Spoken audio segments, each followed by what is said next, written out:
That was good timing. I just got everything set up.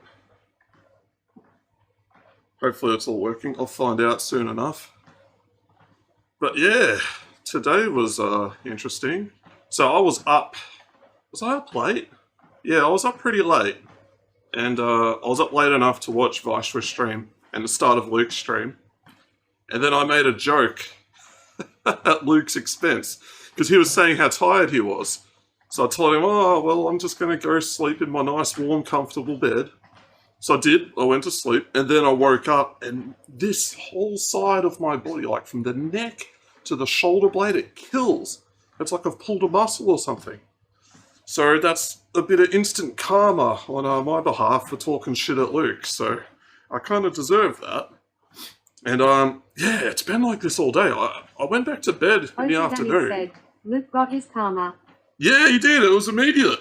It was just like, bam, you're talking shit, you're going to get sore. So I went back to sleep. I found a comfortable position. I'm like, okay, maybe I can sleep this off. Nah, it made no difference. So I've taken a Nurofen. Still there, still hurts a lot. And it's the type of feeling you get. Have you ever like overextended? Like when you're trying to grab something and then you feel it, you're like, oh no, that's going to hurt. It feels like that's what I've done over here. I don't know how it happened, but yeah, it hurts. But I can walk. I don't really need to use... Danny said, oh. Yeah, I think that's probably what it is. Sometimes this happens if you sleep with like the fan on or a window open. You know, you get like a draft and you wake up and then your muscles just kill. It's a bit like that. But it'll go away. I mean, by tomorrow it'll be normal again. And yeah, I wanted to go to the gym today and I couldn't. Said, officially old when you start getting injured from sleeping weird. Yeah, like lie down, get comfortable, relax, then you wake up in pain. It's like you've done it wrong, man. I've made a small change to my setup. It's kind of hard to tell, but the light, which was over here, is now over here. So the darker side of my face is getting blasted by that light. And then we got this one up here. If I go a bit further back, you can see it lights up my face a bit more. But yeah, having that light just right to the side is not a good spot to light up your face. So that's why I've got my fill light over here. And it should look a little different. I don't actually know what it looks like yet. I've only seen like the tiny little preview window. I'll check it out on my computer later. And then I'll get a better look at it. But yeah, we've got a few things to go through on today's stream. I've got a Nintendo magazine to go through, just a quick one. And I got a few videos. I got a British guy who's confused about Australia, cultural differences, so that'll be interesting. Because I had a British housemate, and yeah, like there's some stuff that I just didn't understand what he was saying. He was like, oh, I was in the kitchen one day, I was cooking some food. He's like, oh, you're having a fry-up. I'm like, a what? A what? He's like, you're having a fry-up. I'm like, the fuck is a fry-up, man? It's like, you're cooking food. I'm like, oh, yeah, I am. That's what I'm doing. And there are a couple little things like that. So it'll be interesting to see what this video is about. But yeah, let's just dive right into it. I'll get the laptop going. Just one sec. I've got to change this one over. Go here. Click the thing. Ozzy Danny said, there's huge differences. And the Brits that come here are so often very unprepared for that. Yeah, there's a massive difference. I saw a video the other day. This guy was saying like, in England, when it gets over 30 degrees, the whole country freaks out. Everything shuts down. School's cancelled. People stay home from work, blah, blah, blah. It's like, he was in Perth. He was like, it's regularly over 30. Imagining Britain in the sun, and they get part of Asia. Yeah, they just flip out. And then Australia, like, it gets hot. And, you know, we're just, yeah, okay, whatever. Just carry on. It's just normal. We're used to it. Yeah, Australia's, people don't understand how different this place is until you actually come here. So, I'm going to quickly go through this. Because these are cool. These are magazines that I scanned like a while ago. But I've still got the originals. They're from like the 90s. Like 95, etc. So this one, hang on, can I do the full screen one? No, I don't want visual search. This one. Yeah, full screen. There we go. Hang on, just let me check one thing. We'll go to... Yep, alright, we're good. Yeah, so I went through and I carefully... I didn't scan, I just took photos of these with that camera. And, you know, good enough. It's basically scanning them in. And when's this one from? Like, I bought this for $4.95 when I was probably in like grade, yeah, there you go, February 96. So right at the start of the year, I would have been in grade 5, Mrs. Kemp's class. And yeah, I'd only just got my Super Nintendo for Christmas or my birthday. So like 1 or 2 months. So I wanted to see what other games were available. And this is how you'd find stuff out. You just buy a magazine. There you go. March. So it's the February mag. Came out in March. $5. There goes my my pocket money. And yeah, this one would come out like once a month. It wasn't a very big magazine. It was quite small in terms of pages. But it was the official Nintendo magazine for Australia. And they had a lot of interesting stuff in it. So we'll check out the next one. Here we go. So they're already promoting this Donkey Kong Country 2, which I ended up getting.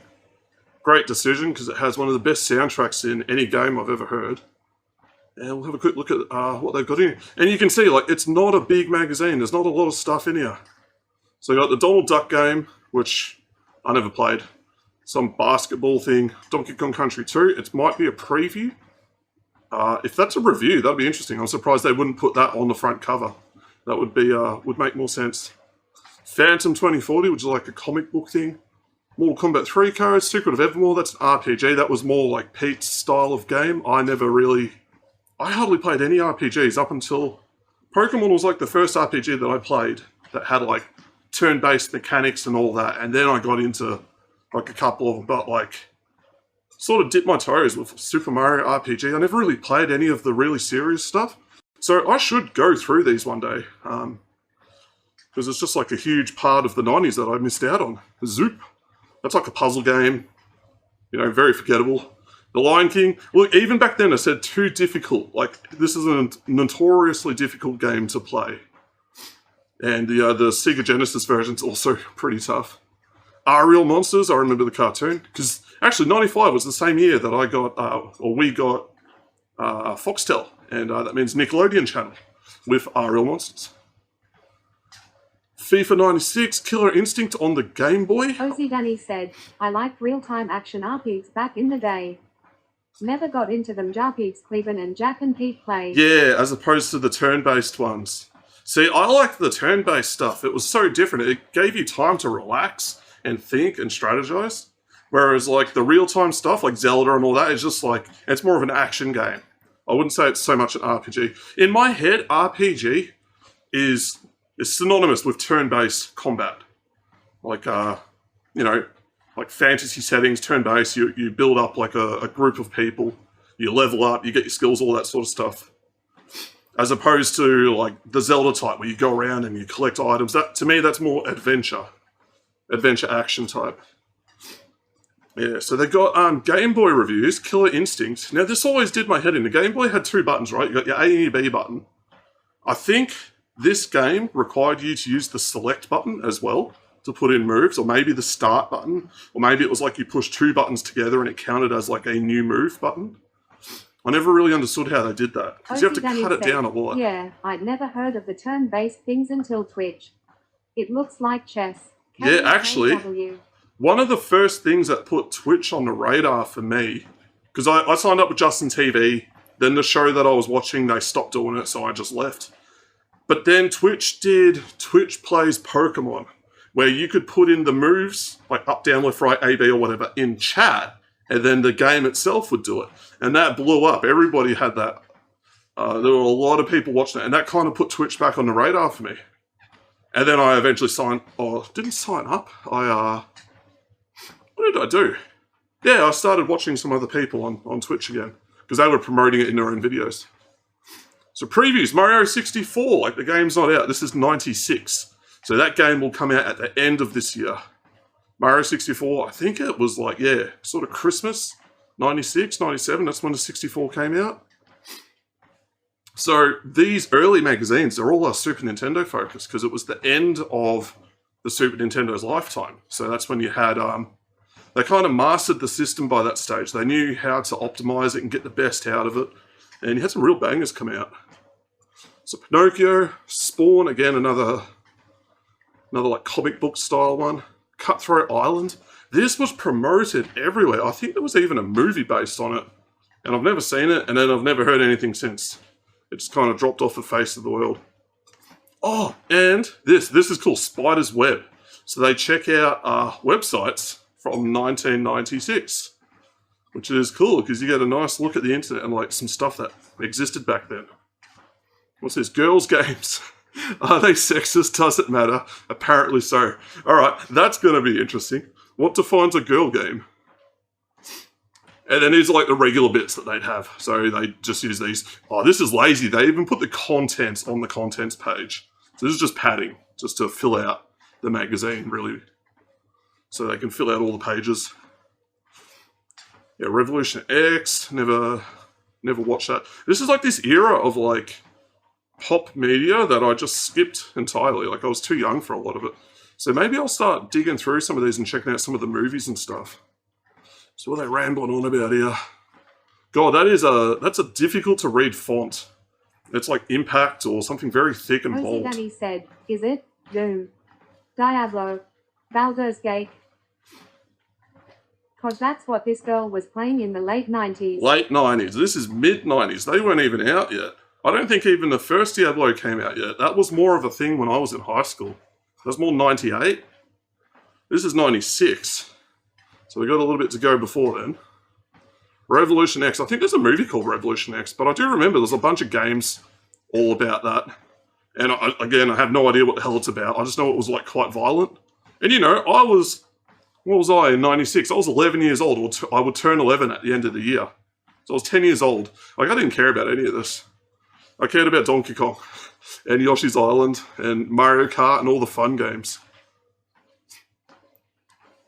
That's something Nintendo kind of dropped the ball on because a lot of their audience, their players, are about my age.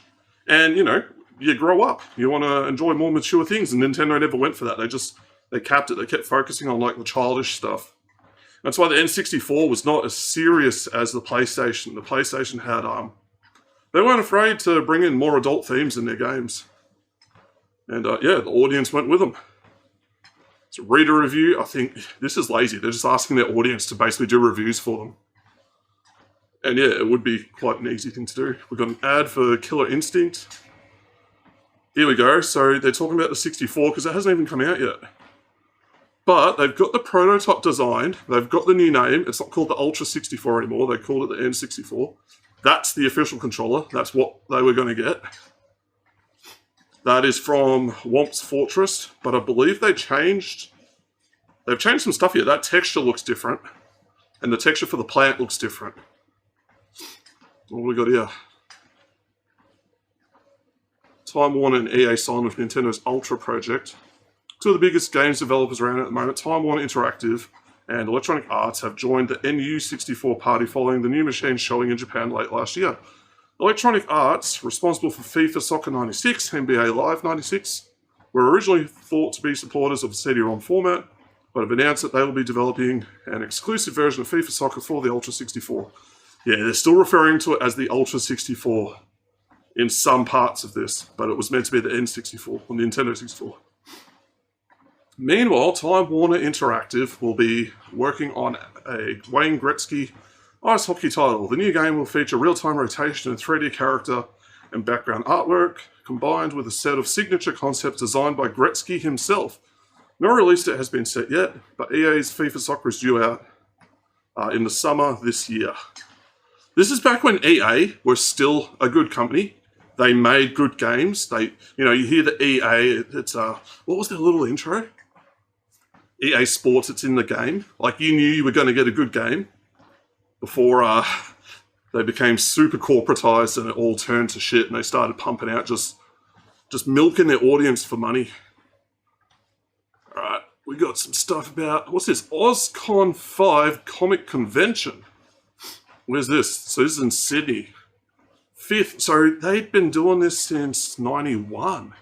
The 5th annual OzCon Comic I don't know if they still do this. OzCon Comic Convention will be held this February in Sydney and Melbourne, and promises to be even more exciting than last year. The weekend events are a bonanza for collectors of all sorts of comics, and recent Danny conventions said, have "Now we attracted a get the wide EA range of that other doesn't fix collectibles a broken and all game things released cool." in 2009. Hang on, I was talking over you there. Now we get the EA doesn't... Yeah, exactly. They don't even bother. They don't even fix their new games. They release broken games, let their user base find all the issues, and then they go fix it. But they don't fix everything. Just the quality of what they release as a publisher has dropped off a cliff because they're just pushing their developers to get games out fast. And when you rush people, like, you're going to have problems. Where was I? This year's special guests include Cerberus creator Dave Sim, I don't know who Cerberus is, and DC writers Garth Ennis and Jamie Delano of Preacher and Man-Bat fame, respectively. Again, I've never heard of those. There will also be a number of other international local comic gurus appearing for signings and talks. NMS will be at OzCon 5, in Sydney at least, and you can hear us and other industry types waffle on about the current state of video games and what is to come. So you're there. All right, so that's why they're promoting that here, because they're going to be at the event for some reason. Doesn't really make a lot of sense. You wouldn't think comic books and video games would have such a big overlap, but looking at what was included in this particular magazine, they had quite a few comic book based games, so I guess it does make sense. And again, they had the N64 specs in the previous magazine, so this is just padding. They're just doing this to fill up space. Resolution 256 by 224 up to 640 by 480. Now 640 480 was a PC spec resolution. That was pretty standard on like a 14-inch monitor. And then you go 800 by 600 for a 15-inch or a 1024 by 768. But back in 96, that's not too bad. That's half decent. 32-bit color, like, that really doesn't mean a whole lot. Danny said 224p. Yeah. Wow. Almost as good as YouTube, but it's 4:3 ratio. Yeah, we've come a long way. Clock speed, 62.5 megahertz. Back then, that's kind of on pace with like the 486s and Pentiums of the time. There's Pentium 1 era back then, so you'd be looking at like Pentium 133, maybe 166, or the Pentium 100. The 64 was a pretty solid, and a fairly advanced machine for its time. So here we go. This is a preview for Super Mario 64. So these will be all beta images. Like the interface did not look like that at all. Like, that doesn't even make sense. Let's just put the coins in the middle of the screen down the bottom. Yeah, okay. This is obviously the castle starting area. That's our Womp's Fortress. What else have we got? This changed a lot. This is Womp's Fortress as well. I don't think they had... Oh no, to me that looked like a waterfall of some sort, but yeah, they changed these dudes. They look quite a bit different. And the textures look different as well. They look really messy here, and then in the actual game they're a lot, I don't know, they're bigger and more smoothed out. But the bows are level. But this was all we had to go on at the time. Like, you wanted to see what you were going to get. This is it. This looks so different. This doesn't look at the penguin. That penguin's anemic. And it looks like they're going to throw the penguin off the side. So they were doing that back in the beta version. Nintendo knew. They could have removed that, but they left it in. But this looks so different, because this is meant to be the little hut where you come out from the slide. So they completely changed that level. Bowser looks the same, they didn't make any changes there.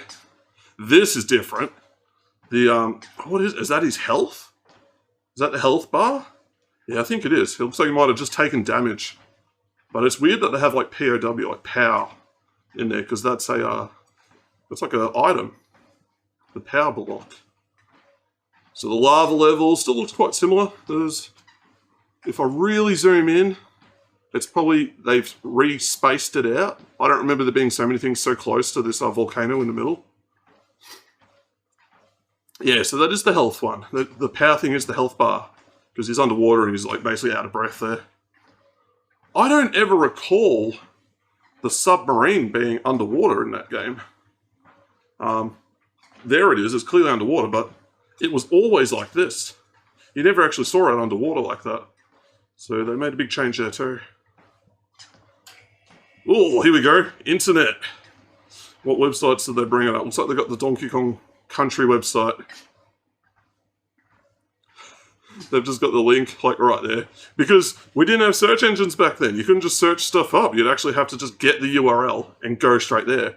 So it made finding stuff really difficult. Viceroy said, Internet, now IDK what it is, mate. Dude, this is the internet from 1996. Like, look at this. This is what you got. You got a Swanky Kong. And, like, barely legible fonts. I mean, this is a very low quality image that they've taken. It looks like, I don't even know what browser they're using. Oh god, this is so different to what we've got now.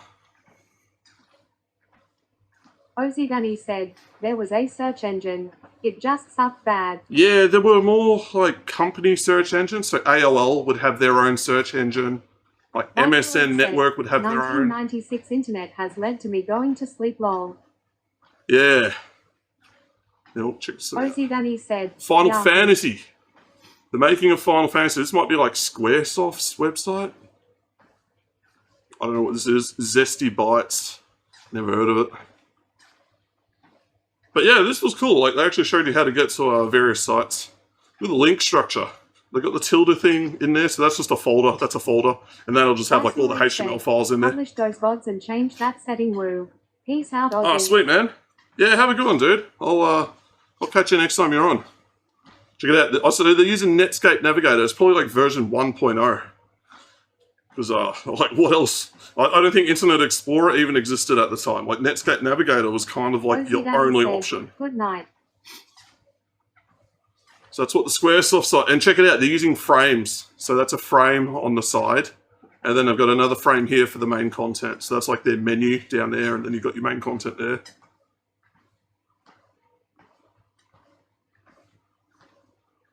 Kira Toriyama picture that's been digitized and looks horrible. That looks like a GIF, just because there's no JPEG compression going on there. It hasn't smoothed out all the edges. It's very jagged, and that's what GIFs would do. Final Fantasy 3. So that's what they were promoting at the time. Makes sense. Danny said, Viceroy passing out intensive stream, early, like me watching him driving to Orange County. Ha ha. I stayed awake. I made it all the way to the convention. And then I passed out.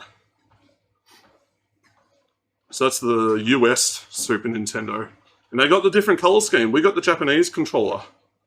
And their controllers were different too. Ours were convex, so it was like a bump like that. Whereas the US one was concave, it would go like that. Said, I caught very little. I was tired. Yeah, me too. I'd been up. I can't remember. I think I'd been up, and then he started. And then, yeah, because he started kind of like 3 or 4 in the morning. And I stuck around for an hour or two, and then Luke started, and then that was it. I was done. I just needed to sleep. Yeah, these sites would not even be on Internet Archive. They're just too old. Oh, this will be an interesting article. Game Girl, and they got a dude writing it. Mind you, at the time, playing games was a very boyish activity. That they weren't really targeting girls at all. Girls would just sort of play the stuff that guys would have. So let's read this little blast from the past that's probably not going to age too well. Are computer games fair to women? XX and XY argue it out. What do you mean fair? I mean, first of all, I already reject the concept. Fairness is, like, it's a game. It's independent of gender. Yes, let the men tell me how things aren't sexist. Well, the men said it's not sexist, so it isn't. And that's the last we'll hear on the matter. Alright, so we hear a lot about the dangers or threats to mainstream society of computer and video games. One bunch of this thinks that women are hard done by being underrepresented and portrayed in ways that are less than flattering to women of the 90s. We can't hope to do more than open a can of worms here, but in attempting to combine investigative journalism and balance, Steve and Louise, 2 of our hardest-nosed crew, consider the arguments. They're both reviewers that work for the magazine. Let's begin by looking at the main areas of concern. More males are represented in computer games than females. Computer games are played by a greater percentage of men than women. The representation of females in games is limited or stereotyped. I would say men are heavily stereotyped in games too, Most of the characters are like roided out jack dudes. So everyone's getting the short end of that stick. Alright, what's Steve got to say? He's quite angry. We'll zoom this out so I can read the whole thing. Alright, it's a difficult one to argue this without sounding either like a complete dork or pandering to the latest. Find yourself through sharing fads and sounding like another complete dork in the process. Still, here goes. Think what you like. Let's take it a point at a time. While it's true that most of the characters in video games tend to be male, we can't really blame just this industry for encouraging this. A glance through the top 10 films or TV shows will reveal a similar breakdown.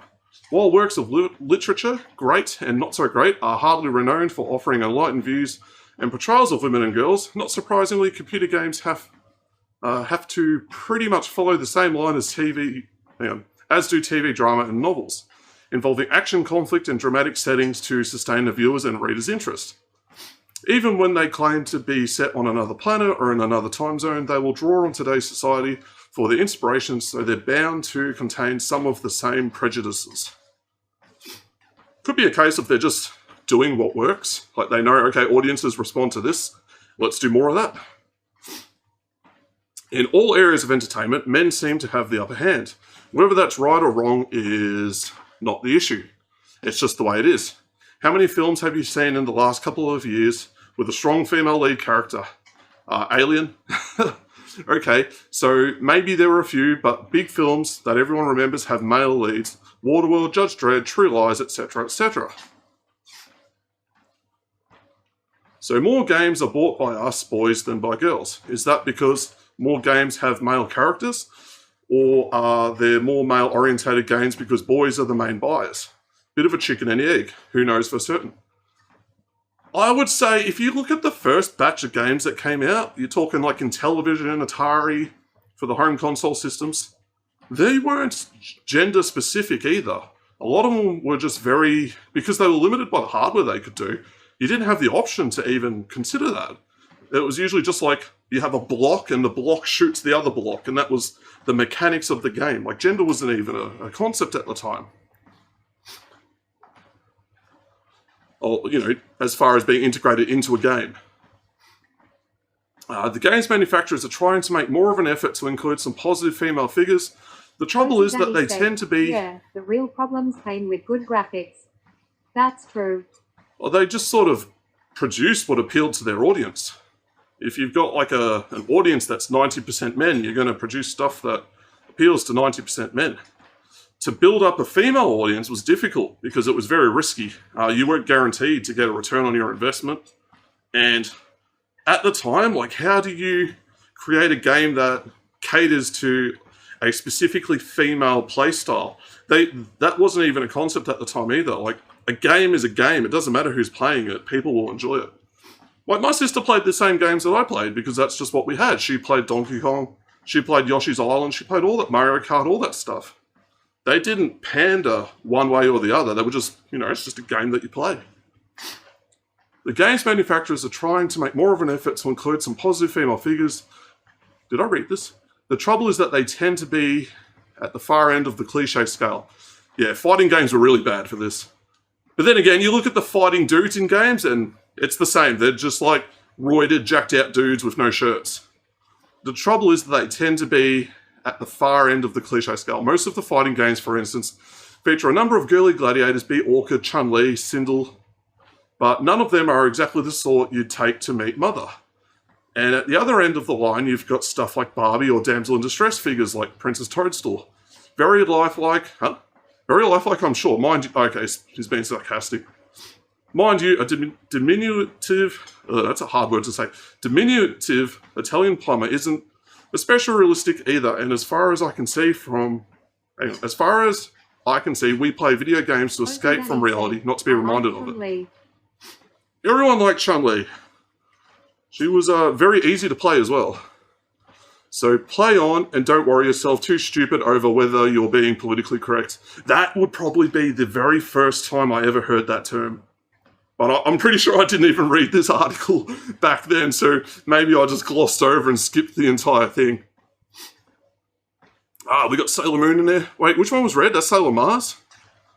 Alright, we got Lou. So what's in her corner? We got Miss Pac-Man, we got B Orchid, I believe it's Sailor Mars, Dixie Kong, Barbie, and what was Dot? Dot from Animaniacs? I never really watched Animaniacs. I didn't enjoy it. Alright, you don't need to be a rampant feminist to be annoyed about the portrayal of women in video games. Whether it's fluffy pink princesses waiting to be rescued, or dumber than dumb, leggy street fighters satisfying those who need a flash of frills with their fantasies, it ain't giving us any sort of help in convincing a reluctant world that we may have something more to offer. I'm not going to make the mistake of going overboard in claiming that we're really hard done by, but even the most brain-dead amongst game designers must admit a tendency here. Why does that tendency exist? Because it's predominantly men playing the games.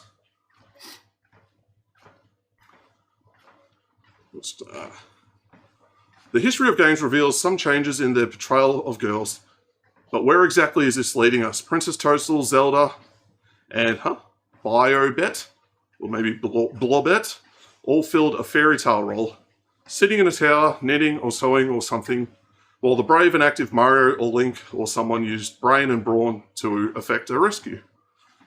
Later came some teaming up of characters, as in Secret of Mana, Animaniacs, and others, where groups of mixed characters take on a quest and act together in solving it, but have different attributes and characteristics to retain their identities. I would say like Super Mario 2 had Peach as a main character, and she was easily the most capable and best character in the game. So having, that's a fairly early Nintendo game featuring Peach. And she was represented well in that game. She wasn't just like a damsel in distress. She was like the best main character in that game. Where did I get up to? Animaniacs, blah, blah, blah, blah. Okay. That was okay largely. I could argue that Minnie Mouse or Dot do little to advance enlightened perceptions. But they're not too kind to any of their main characters if you're inclined to see them as role models. Film spin-off games, naturally enough, follow the characters established in the original, the Addams Family series, offering some sort of escape, while Judge Dredd, Aladdin, etc. churn out the same old stock formula that may be tried and tested, but looks a bit tired when some of us are looking for a slightly new angle on leading characters. Recently, games have moved into, it's a bit blurry, another territory, fighting games like Sailor Moon, Mortal Kombat 3, or Killer Instinct, featuring more flesh in a fresh look at who's who on the street. On the other side are one or two fairly positive characters, not because they're as aggressive as their male counterparts, or because they show up as guiding lights amongst their numb-brain companions, but simply because they feature as participants without a great deal of fuss.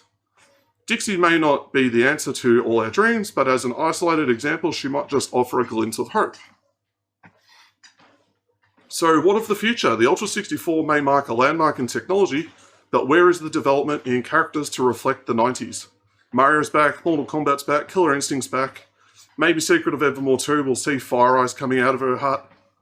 One thing though, I'll bet Barbie would look really cool and ever so pink in a well-rounded 64-bit shopping mall. Well, they never built that game, so that never happened. Yeah, this is a weird argument that they're trying to make. Like, say it's the 90s, like how would you create a female-focused game that represents girls in a positive light that's expected to sell and make money? That is a very tricky question. I think Nintendo sort of succeeded later on when they had, like with the DS and the Wii, they had like Nintendogs. It wasn't really like a male-focused game, it was more like a caretaking game. Pokemon did a great job, you could be male or female protagonists in that, and there were no real stereotypes in that game, it was more just collecting. Both sides trying to please all the audience, rather than bring a textbook out. Yeah, exactly, you can't appease everybody. And I think if the money's there on the table, and you know doing a certain thing is going to get you that money, you're going to do it. If you want to take the risk and try go after an audience that just hadn't proven itself at the time, that risk is on you. You can't force that risk onto someone else. You can't say, hey, look, we need you to abandon what's making you money because of political reasons or ideological reasons. Donald Duck and Mary Millard. This is one of the really late games that came out on the Super Nintendo. They'd already pushed a lot of effort into developing N64 games by this time. Said, like, talking about how movies and TV have to have something like, does a female character talk to another female character about something other than a man? Isn't that interesting for a kid's mag? Yeah, but that's a good test of a character. You know, like when a female character is added, and they're only the love interest, and they have no personality, or there's no depth written to that character. That actually is to the detriment of the whole film. It strips the reality out of it. It becomes cliche. It becomes predictable. It's a sign of poor writing.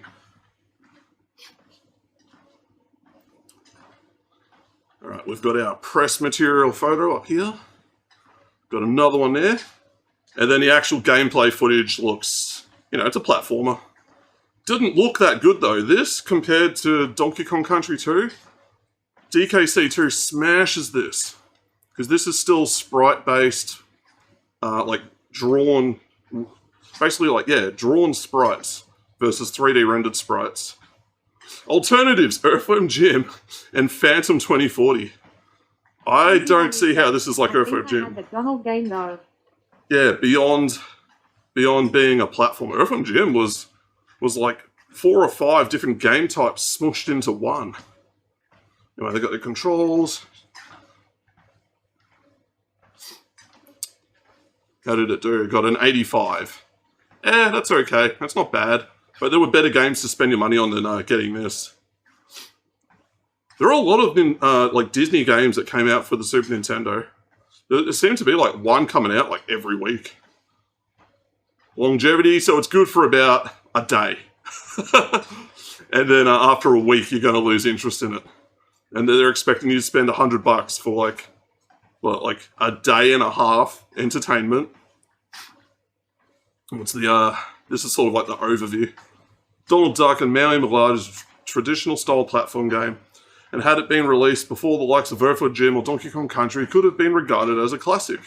It's not exactly original, but does compensate for this by featuring some excellent backgrounds and vertical scrolling to add variety. I was very impressed with the animation of the sprites, using the old Disney trick of facial expressions reflecting the action. It is possibly a little too cute for some of you hard-hearted psychos, but does provide some interesting variations on the standard platform game. I get a feeling this one would make the transition to the Ultra 64 very well, as a 3D environment would have made all the difference. Would it though? The jump from 2D to 3D was quite rough, because it was a brand new way of doing games. You look at Super Mario World and then Super Mario 64, they're entirely different games. One has lots of enemies, it's quite quick, it's quite fluid, whereas the 64 one was more about exploring, more about using your movement mechanics to get to specific areas. There weren't that many enemies. It couldn't handle a lot of enemies on screen. The game would actually like drop frames if you had too many enemies at one time. Basketball special. Oh yeah, that's right. In the mid-90s, basketball was actually kind of like a big thing. Chicago Bulls, I mean, it's been big forever. But in Australia, it was really getting popular. So you had the Chicago Bulls that people liked, the Charlotte Hornets. They were the team I backed. LA Lakers weren't a thing yet. This is before that era. And you had, who was that Aussie guy that was like, oh, I can't remember his name. There was an Australian guy that was like quite popular. And he did a lot of press and material like that for basketball. But yeah, it couldn't have been that important because I've forgotten his name. He'll probably be mentioned in this somewhere.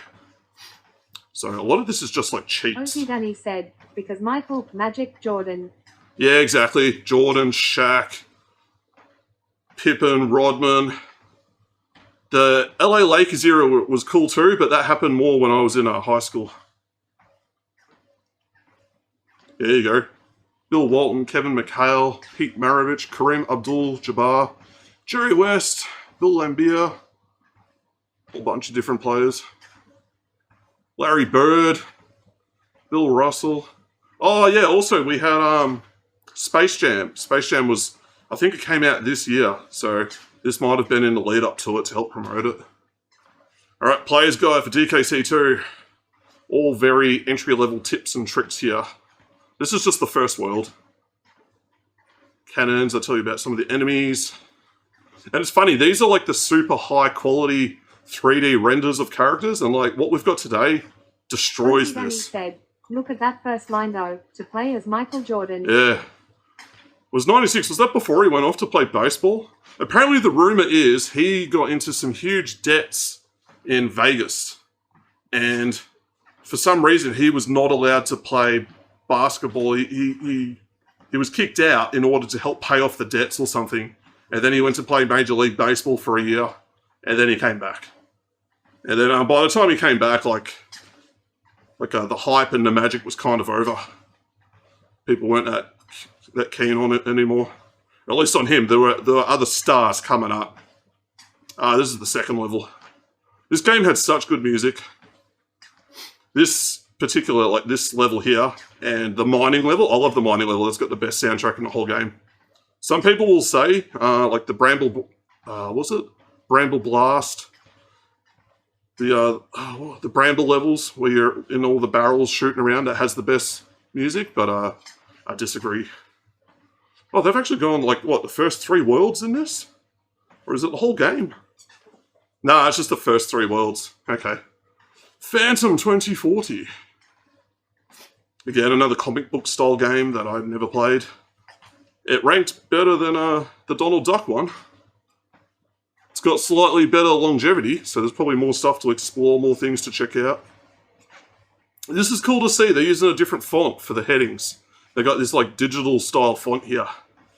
I'd be more interested to see how they actually produce these magazines.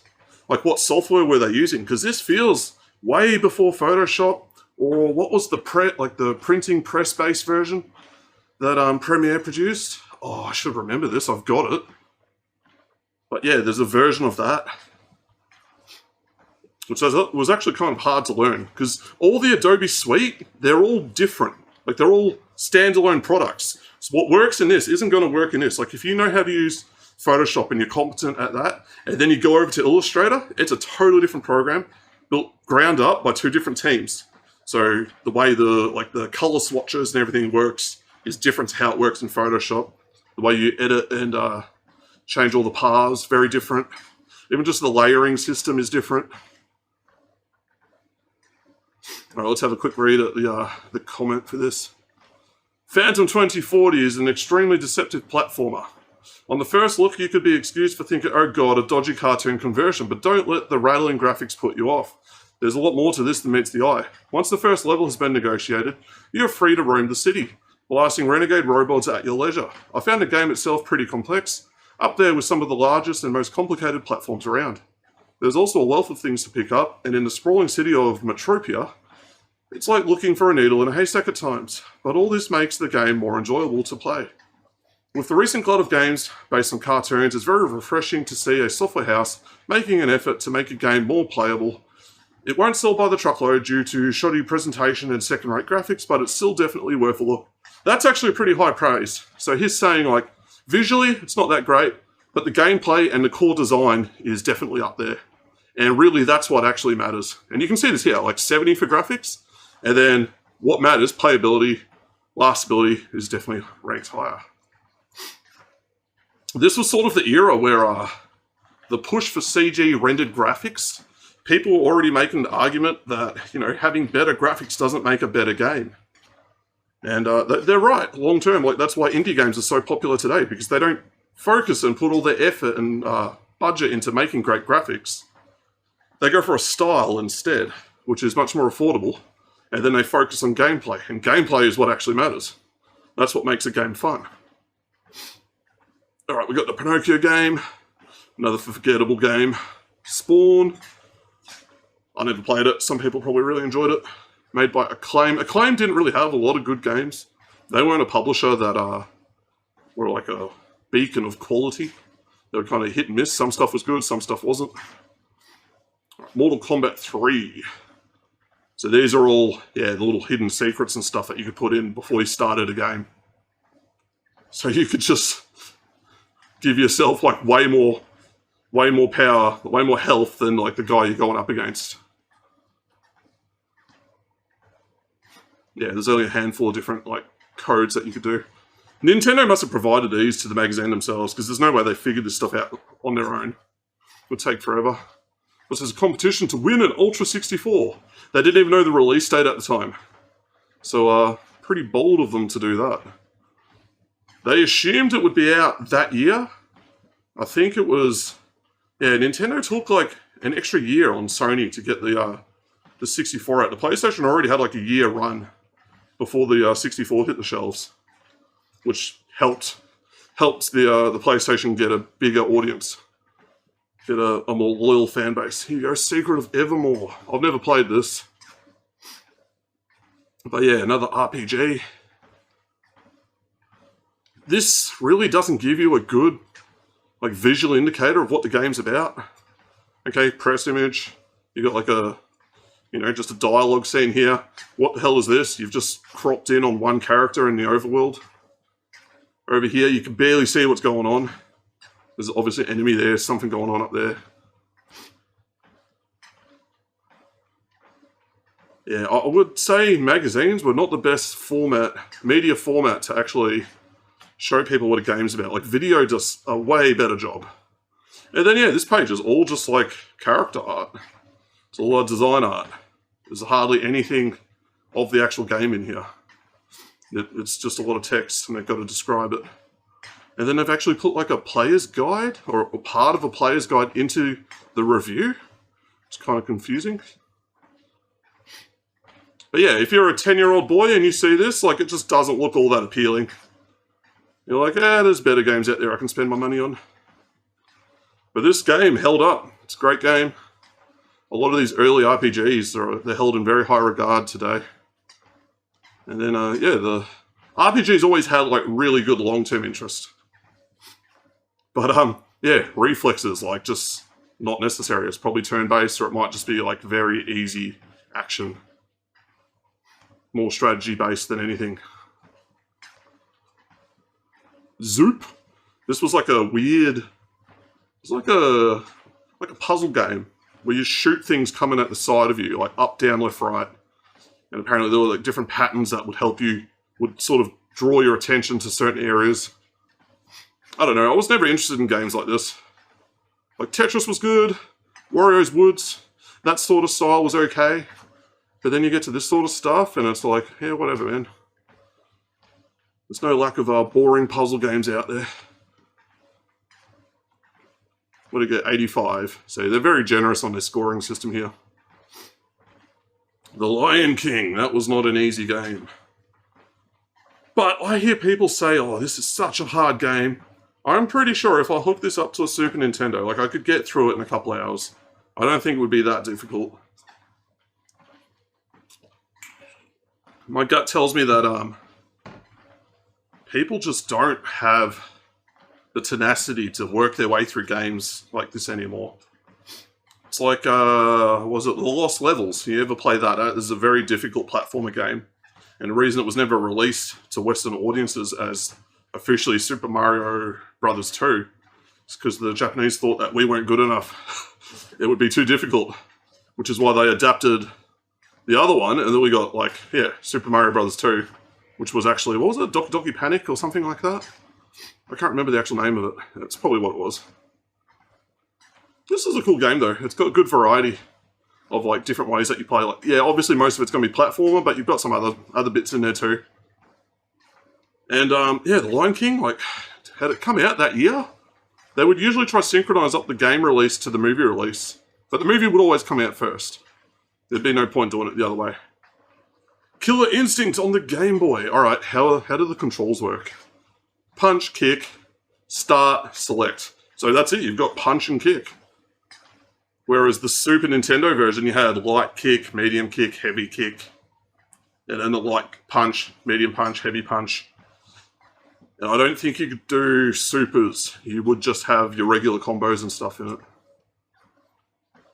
But hey, if all you've got is a Game Boy, this is what you're going to be playing.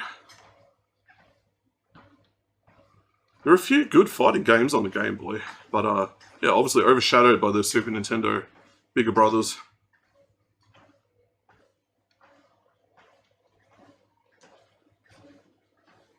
I wonder if it had, like, a 2-player mode where you could hook it up with the Game Link cable. Yeah, it does. 1 to 2 players. Hardly anyone had those Game Link cables though. Most people just had like Game Boy on their own and that was it. So Pokemon, when it came to trading Pokemon and all that, it's kind of a difficult thing. You'd have to go out of your way to get that cable. Real Monsters from first generation Nickelodeon. The best era of Nickelodeon. The game itself didn't score that well. I've got a feeling it's like you can pick one of the 3... I can't even remember the names, but you pick one of the 3 characters and you make your way through the levels with it. That was... I think his name was Crumb. Can't remember his name. That was Oblica or something like that. What was his name? It was like Radis or something, or... They might say it. But I don't have the focus to bother going through and figuring out what dude's name is. This is Waterworld. Looks like a Game Boy one. So again, just a pretty average platformer. Looks like they've... No, that's not in the game. That's got to be taken, from the movie. They've just put them in as like padding screenshots. Because to put that image in a Game Boy would probably take up like half the cartridge. So you'd have to really sacrifice the quality.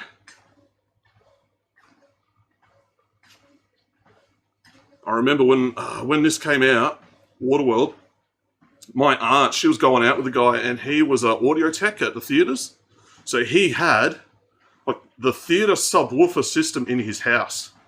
And he had like big Waterworld poster and a whole bunch of stuff. And he had like, his lounge room was just like a perfect box. So this dude knew his stuff. He had the like 5.1 or whatever setup all done. And we went over there and he cranked up the subwoofer like all the way up on the amp. There was no audio coming out of it. He was like, put your hand on the wall. So we go, and the wall's going like this. You could feel the whole wall shaking. Like, oh, this is sick. His neighbours must have hated him. He was a cool dude.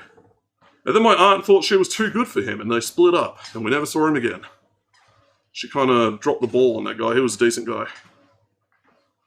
Alright, FIFA Soccer 96. And then 97, I believe, they did it on the 64. And in 98, they did our Road to World Cup, and that was a really good version of FIFA.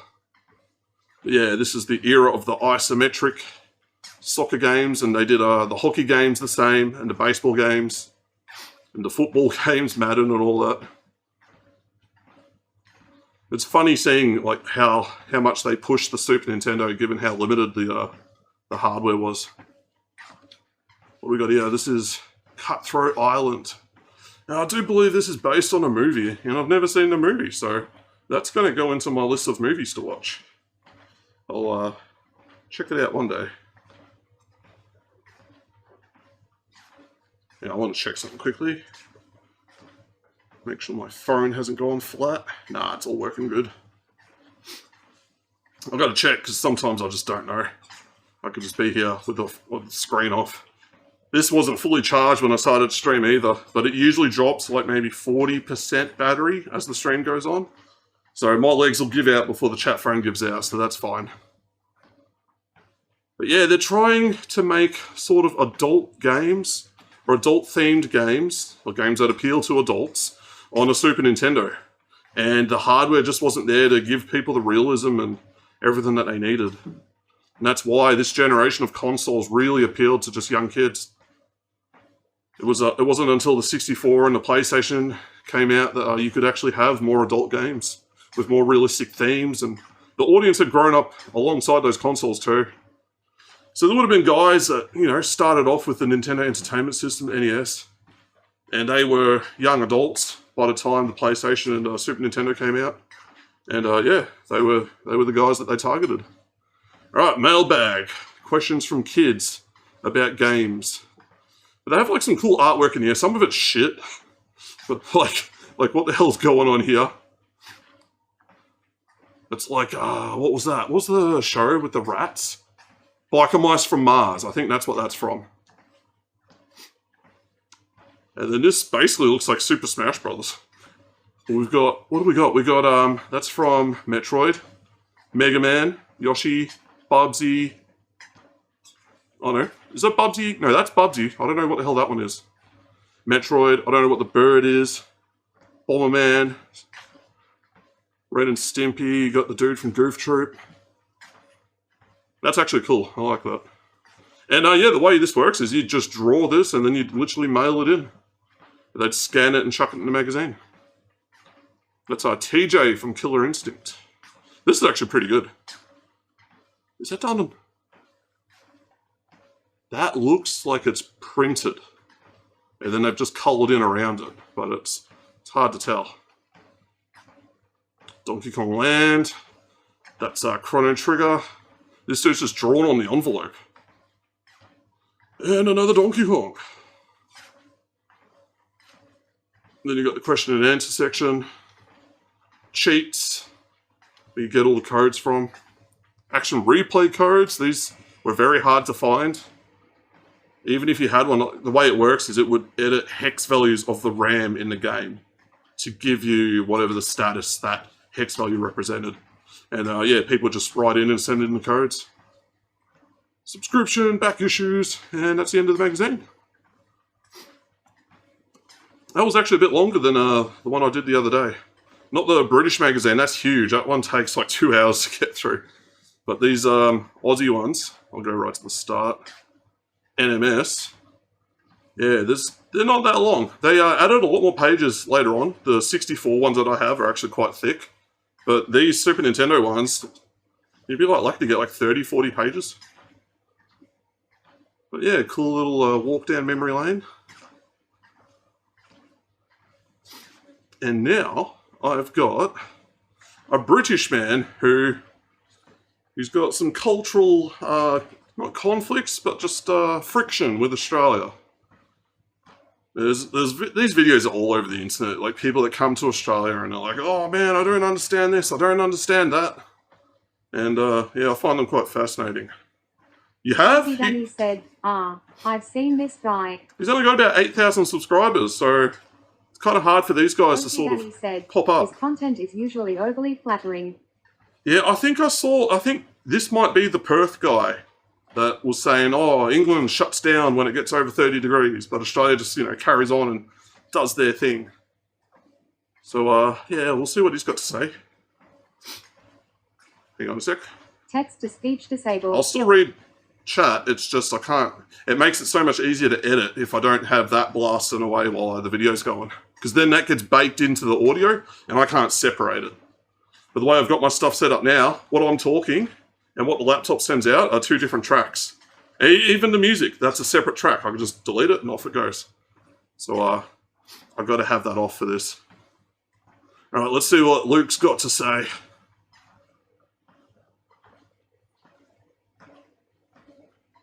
Now, there is a list of rules in Australia that no one actually tells Let's you, see. but literally every Australian seems to follow them. And as a Brit that moved to Australia, I had no idea that these things were even a thing until I started living there and living amongst Australians. And I quickly realised that maybe I should be following these rules as well. Looks and like he's in talk about in Sydney. today's video, guys. You guys definitely seem not to Melbourne. enjoy these videos where I talk about unwritten rules in Australia, and we're going to talk about some more in today's video. Before we go into it, make sure you give the video a like and subscribe, and yeah, let's get into it. Now, the first point is you can criticize Australia, but I'm going to criticize your right. Now, this your is one typing. thing I Like you think, really criticize screwed that up. Australia. This is a sore issue. Like I feel like you go to any country, you really shouldn't be criticizing it, especially to the locals, because they're just going to be like, you've got no authority for this. Like you didn't grow up here. This isn't your country. How dare you criticize the way that we do things? And I'd say, yeah, Australia's got that exact same mantra, that sort of thought process.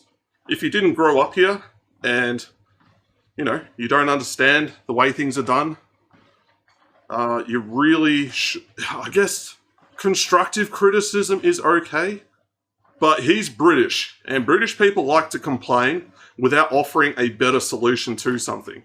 So I've got a feeling that's where this has originated from.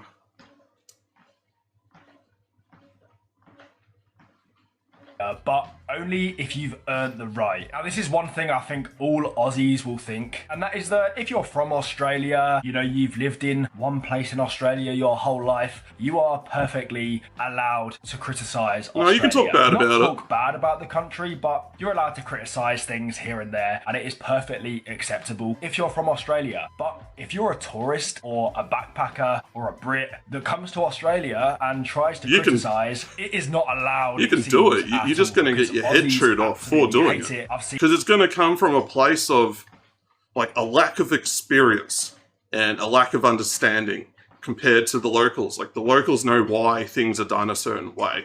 If you've just rocked up and you've been here for 5 minutes and you're like, that's wrong, this is wrong, you shouldn't be doing that. Nobody wants to hear what you have to say because you're not going to be here, especially as a tourist. You're going to leave anyway, so your opinion's null and void. It on my social media comments, especially on TikTok and Instagram, people absolutely hate it if you criticise Australia as a traveller. If you're an Aussie and you know who gets a free pass for this? Kiwis. Kiwis can come here and shit all over Australia and it's justified, and vice versa. We can go over there and complain about New Zealand and it's the same thing because the two countries are so close to one another culturally that, you know, we're trying to give them a pass. It's like, yeah, you're basically the same as us anyway. Like, we pretty much share similar problems, so being able to complain and talk about it is, you know, fully justified.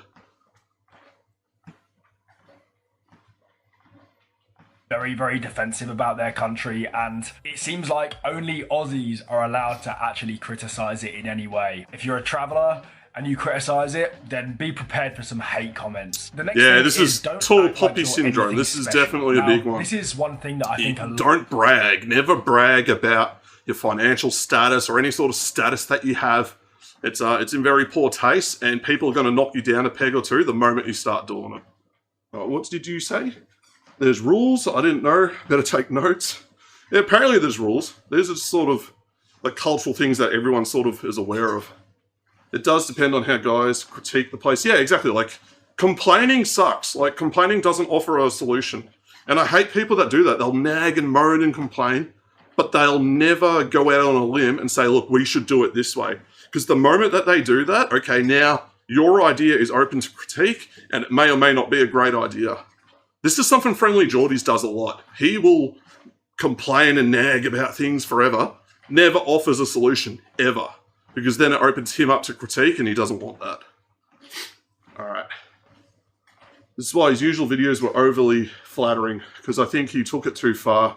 I would like to see some videos where he's bitching about Australia. I'm going to dig through his catalogue and see if I can find those. That'll be interesting. That's more interesting than someone who's just like permanently glazing Australia. Like, yeah, okay, whatever. Show me the stuff that you dislike about this, because then I've got something to work with. That's more interesting. A lot of Australians live by, and that is that in Australia no one is really looked at like they are anything special. People are very equal. It's not like in the UK where this is something I've noticed with UK people. They're very class based. They're super judgmental based on what you do. You live in the wrong area, they'll look down on you. You have the wrong accent, you don't have the correct accent, they'll look down on you. And they're so quick and judgmental to do this. Not all of them, there's a lot of open-minded Brits out there, but it's just a trend I've noticed with a lot of British people. And when they come to Australia, we're so laid back, we really don't do this. Like, you can be in a sports club and you'll have like really wealthy people playing with really broke people, and no one cares. You're there to enjoy the hobby, have fun with that. Why bring all this other crap into it? Nobody wants to deal with that.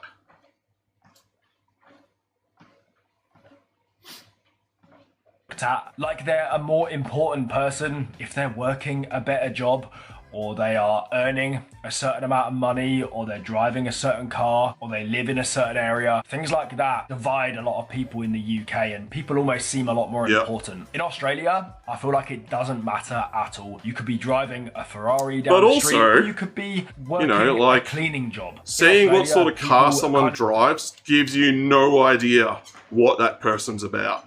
Because we've got dudes that are cashed up bogans from the mines, and they'll drive like clapped out Commodores because it was their first car, or they'll have like a really fancy, like fully decked out like Territory or something like that. or like a Dodge Ram or something like that.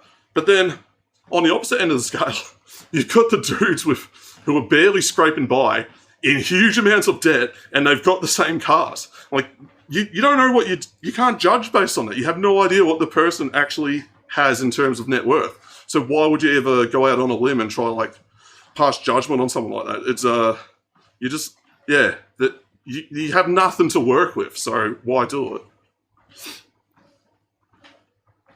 Yeah, that's it. Like super rich people, they keep things very low key. They don't want to draw attention to themselves.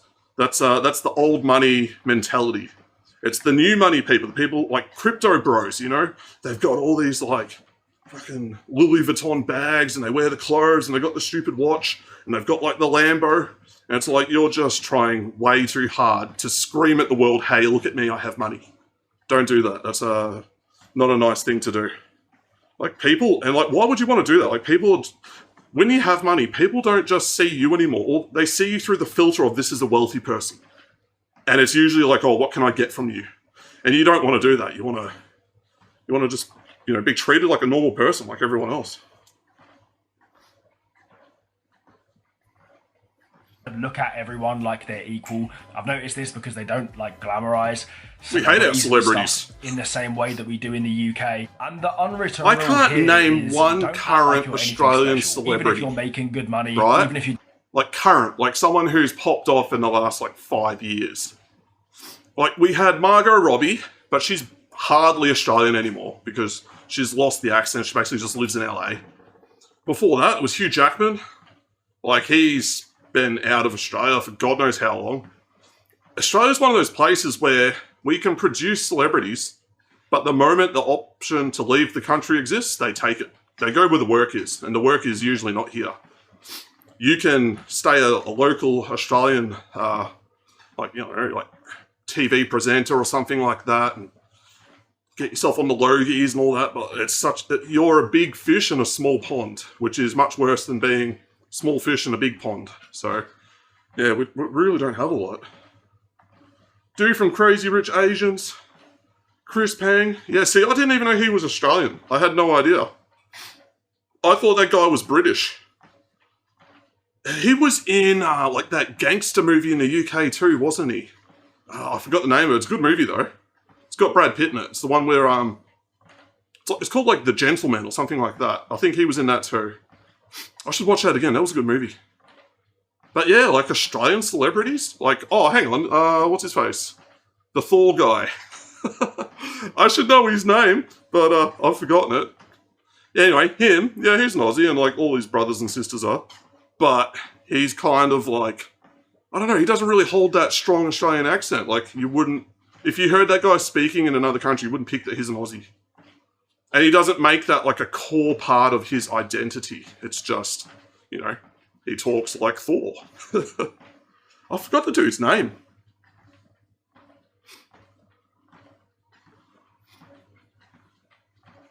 doing very well for yourself, just stay humble about it. You can talk about your achievements and stuff, and the Aussies are definitely going to support you, but you don't want to brag and you definitely don't want to act. It's just a shitty thing to do. It's not something that you do in Australia. I feel like Aussies are very humble, and if you're someone that goes and tries to show off, people are just going to... this is a good one. The next rule is never assume the water is safe to swim in, no matter how This good is something that's drilled into us as kids. Like, we know the water is dangerous.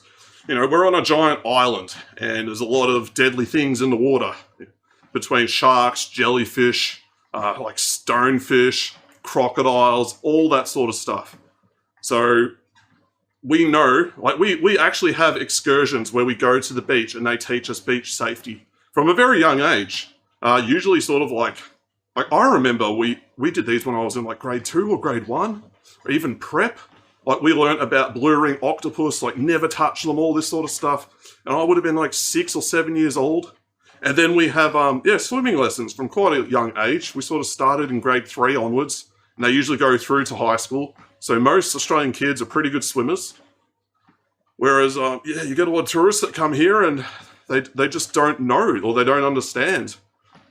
They'll see they'll go to the beach, like this one here, right? And you can see there's waves rolling in along the whole thing. They'll find a bit with no waves. And like, oh, the waves make it dangerous. I want to go where it's nice and safe. Nah, man, that's the dangerous bit. That's a rip. There's no waves because the water's rushing out and it doesn't let the waves roll in. If you swim there, you're going to get sucked out and then you're going to be in trouble. I got caught in a rip. I was in Noosa and we were at the beach and I was on my boogie board and I actually had like proper flippers on my feet. And I noticed, I'm getting kind of far away from the shore here. And some dude came out and he's like, dude, are you all right? I'm like, yeah, I'm fine. I got my flippers. I'll just work my way back. And yeah, the trick is don't fight the water. You go sideways. You swim across the rip until you're out of it and then you can go in. And you'll feel it. You'll know, like, yeah, the water's not pushing me out anymore. We're good. But yeah, these are very common things that a lot of Australians know and tourists don't know. And we've actually got a TV program, Bondi Beach Rescue, that highlights the naivety of tourists that come here because they're always saving tourists that are getting themselves into like serious problems. You've got dudes going out in the beach and they don't know how to swim. It's like, bro, you shouldn't be there. You're gonna drown. Like, what are you doing? But yeah, check out some of those episodes. You can search it up on YouTube. There's like highlights and stuff, and yeah, you'll be shocked. Like, beach safety is a serious thing here. The war. Hang on now. Tim Hemsworth, Chris Hemsworth, or Tim, whatever his name is, Hemsworth. That's the one. Is the water safe? Isn't so much a rule of law or a social thing. It's just sensible. Yeah, but we take it for granted because it's been drilled into us our whole lives. Whereas, say you got someone that comes here from like a landlocked country or a country that doesn't have oceans, like they're just not going to have any idea. You know, like we know because we were told from a young age, and it's kind of part of the culture here too. Like if you don't know, people are going to let you know when you go to the beach with them. They'll tell you. But yeah, these other people, they're naive to it. They just were never presented the information. They never learned it, and yeah, they end up in all sorts of trouble and strife. Even rivers here are dangerous. Like strong current, like the Yarra River is actually a dangerous river. You don't want to swim in it. It's got a very strong current, and it's filthy, and there's all sorts of crap under the river, and people do drown in it. Will be tourists. Yeah, Bondi Beach Rescue, exactly.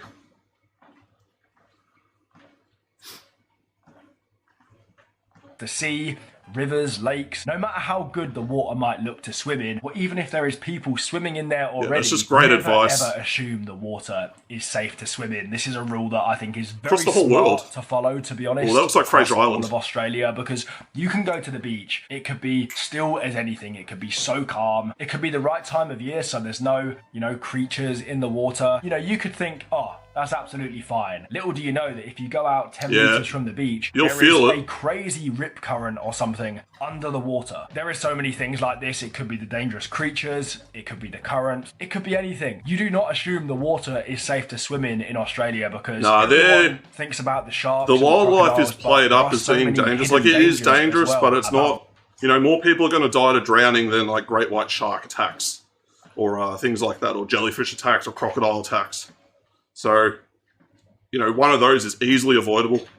The other one, a bit of common sense. Most places that are croc infested, they're going to have signs. They're going to say, like, don't swim here, don't go here. Use your brain, use some common sense.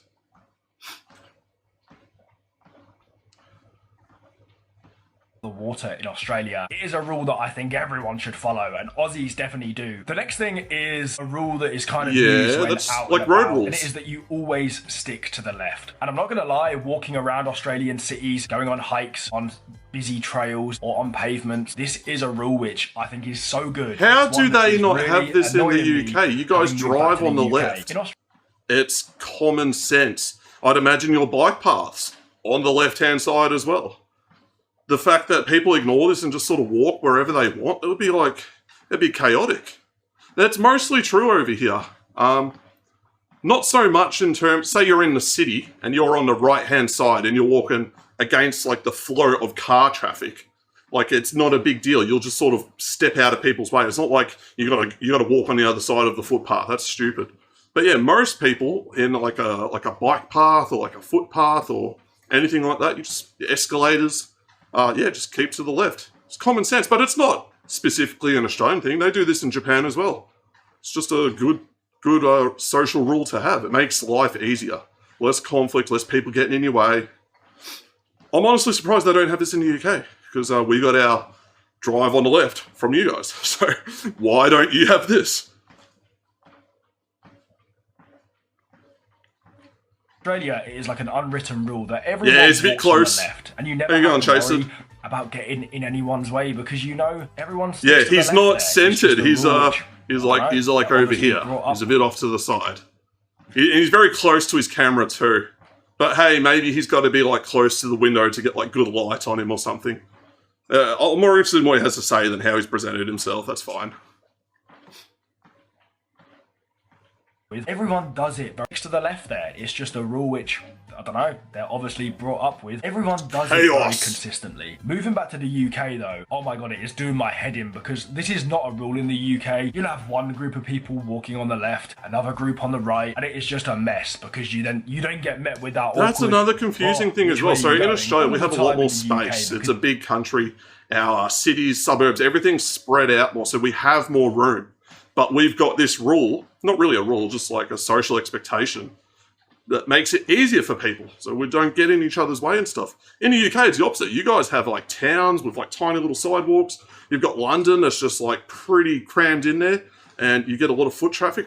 It honestly surprises me that you haven't built this into your culture as just like an easy way to make going out in public easier for people.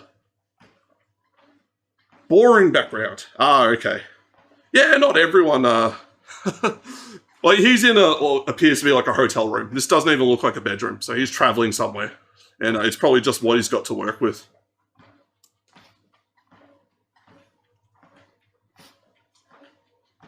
It is not a rule for people walking on the left, another group on the right, and it is just a mess because you don't get met with that awkward, oh, which way are you going, all the time in the UK because it is not a rule here to always stick to one side. In Australia, everyone seems to know it. You know, you just stick to the left and it makes hiking and going on walks on busy trails just so much easier. The next rule is the tone matters. Mate.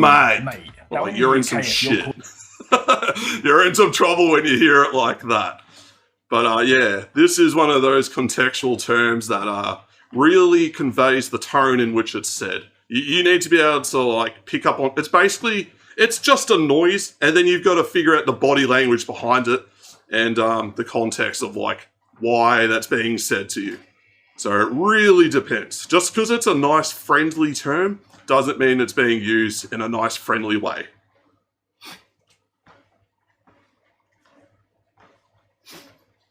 Calling someone mate, realistically, hiking and going on walks on busy trails, just so much easier. The next rule is that mate doesn't necessarily mean mate. Now in the UK, if you're calling someone mate, realistically, they are going to be someone you're pretty close with. You know, maybe they're a close mate, maybe they're like a kind of half mate. You would only really call someone mate if you're kind of like being friendly and close with them. Whereas in Australia, Aussies will call someone mate no matter what the situation is. They could be best friends with them, or they could literally be in the middle of an argument and they'd be like, mate. It's very easy to assume coming from the UK that if an Aussie says mate to you, that they're just being perfectly friendly, but Australians use mate in nearly every context, even like very serious settings. They'll just call people mate at work. It is very ingrained in our vernacular. It's like the most commonly used term in Australia, and you don't assume it's necessarily meant as, yeah, we're mates, you know what I mean? Just before we go any further with the video, guys, the majority of you guys watching aren't even subscribed to my channel, so do me a favor and subscribe to the channel. Anyway, let's continue. Great rule. The next rule is never pick up any wildlife, any fish, anything in the ocean. Raised just with hands off, man. Stuff. If you don't know what it is, just assume it's dangerous. That's just a great rule across the whole world. But particularly here, we have so many like poisonous snakes, poisonous spiders. Like plant life over here isn't too bad. You know, you're not going to die by touching a plant out in the bush. There's probably a few, but it's not that bad. But yeah, it's mostly animals. Just you know, this is a common sense one. I'm surprised people just say something, oh, let's go pick, oh no, it's killing me! Don't do that.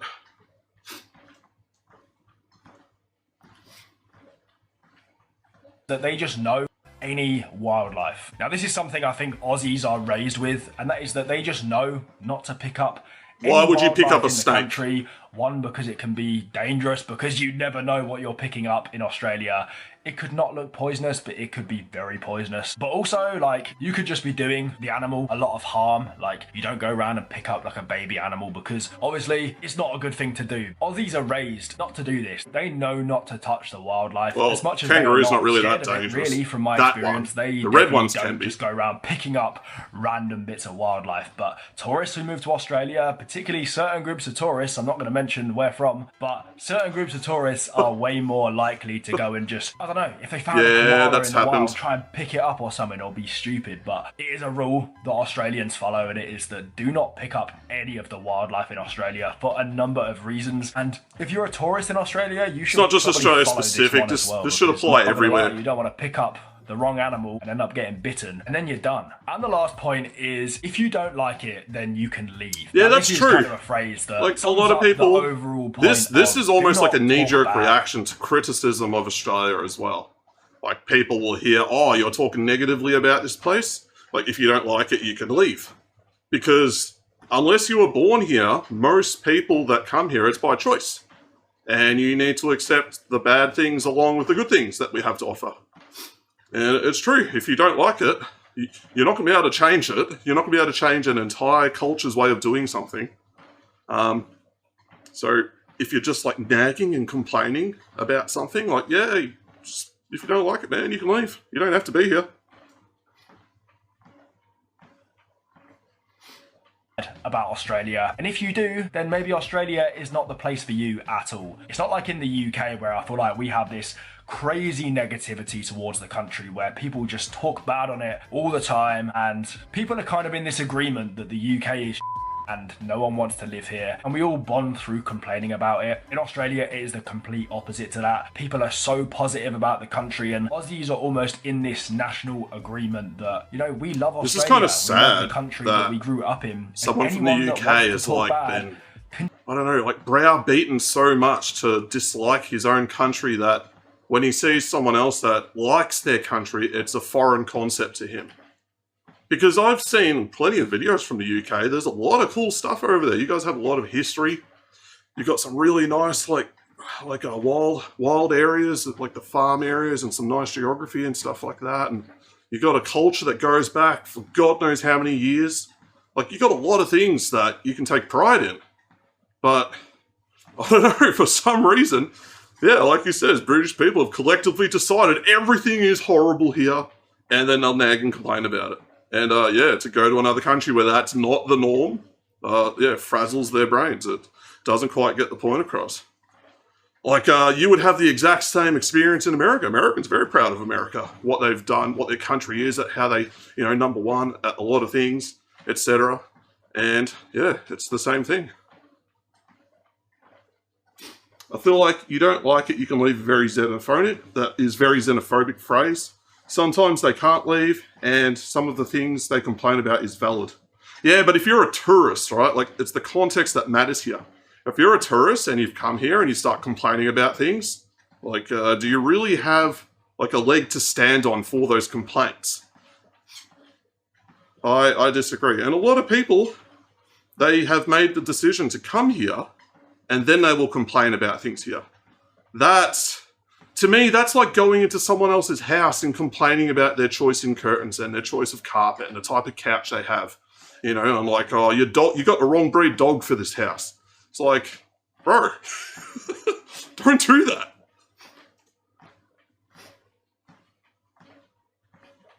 Just get out. And I've noticed this again in my comments, even if I do a little video criticizing one little thing about Australia. I need to find those half the videos. Comments are just like, if you don't like it, you can leave. And that is the whole attitude towards Australia. It's very different to in the UK. But if someone talks bad, to be fair, Aussies are like, the opposite would be true. there's If nothing I went to keeping the you UK here, and I was you just don't start like it, you shitting can on get the out. place, complaining and nagging about every little thing, I guarantee you the British people would be like, look, man, if you don't like things here, like, you don't have to be here. You're welcome to go back to Australia. I don't think this is a uniquely Australian thing. Yeah, you can make observations, but it should always come from a position of, like, constructive criticism. Like, okay, it's strange how you guys do this when you could do it like this and this would work so much better. Like that's fine. I don't mind that. That's like you're offering an insight onto a better way of doing something. But if you just nag and complain about something with no solution to it, dude, like, what reaction are you expecting out of that? People aren't going to, oh, yeah, no, you're right, man. Everything here is shit. That's, I just disagree with that. Yeah, someone actually lives here like this guy has. Also, I don't know how long this guy's been here for. Like, he could be working holiday visa, so he's been here for a year, so he's kind of, like, a little bit in touch with how things are, but he's still carrying a lot of, like, cultural baggage from the UK. It's hard to say. Move into rental and the kitchen has a stove door, doesn't close. Yeah, that's different though. You're paying for a service. Like you're paying for something that you don't really have control over. You know, like the landlord should make sure that the basics of the place are up to scratch. I don't think that's the equivalent of coming to like another country and then critiquing their culture or the way that they do things. I think that's like an apples and oranges comparison. Can become mansplaining, like all things with moderation.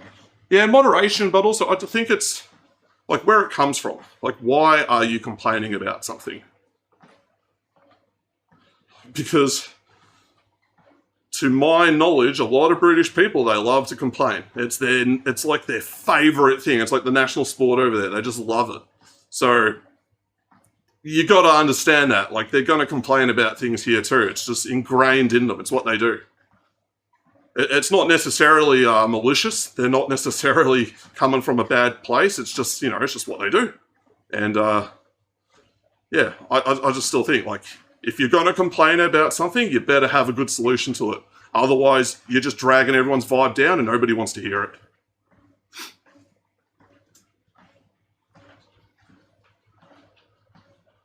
In the UK, it feels like we're almost stuck in this place we hate. That's just a cultural difference that I've noticed on that last one, but it's also a bit of a unwritten rule. Anyway, so there are some more rules that people follow in Australia, which if you're a tourist or a backpacker going there, you should probably try and follow. Yeah, this is a good video. You're definitely going to have a better time. Giving people like a good heads up before they come here. The next one. So that they're not just getting like hit in the face with like a totally different culture. Like they've got a rough idea. But he only touched on a handful of things. But I would say a lot of the things that he mentioned weren't Australia specific. Like there are, you know, a lot of them can apply all over the world. I'd say maybe it's more UK specific, like in terms of wildlife. Like does the UK have a lot of dangerous wildlife? Like no wolves, no bears, don't really have to worry about sharks, don't have to worry about snakes so much. I'm sure they've got spiders, but not like the stuff that we've got here. They don't have like dangerous ocean life if you go to the beach. So things like that kind of makes sense. My spam messages are moving chat too far up. Let me just move this a little bit. I have no problem with someone raised in another country is questioning things, but how the question complaint is worded matters. Yeah, it also depends. Like some people, you know, they will complain just because it's different. Like it's, oh, we do things like this in my country. Oh, okay, you're not in your country. We do it here. We do it like this. You know, it's not so much a complaint, it's more just an observation from them, but you will hear it and take it as a complaint because, you know, they're talking about it, they're bringing it up. I think, yeah, it's the way they word it. If you word it differently, it's like, oh, that's cool how you guys do this, but you should see how we do it in our country. We do it like this. Like, that's good. That's starting a dialogue. That's interesting. But if you come from it from like a negative space, you just assume that the way that you do it is better, like nobody wants to hear that.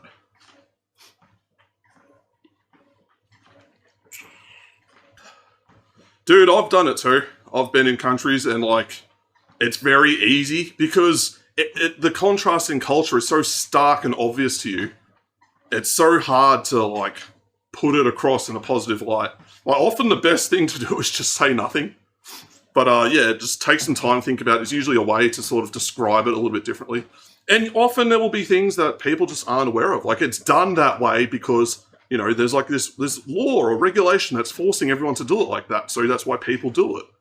Or there'll be a reason behind it that you're just not privy to because you just haven't been it long enough to pick up on. So it's, like I said, it's the naivety of it. Like you haven't been ingrained in the culture enough to fully understand it, to be able to accurately critique it.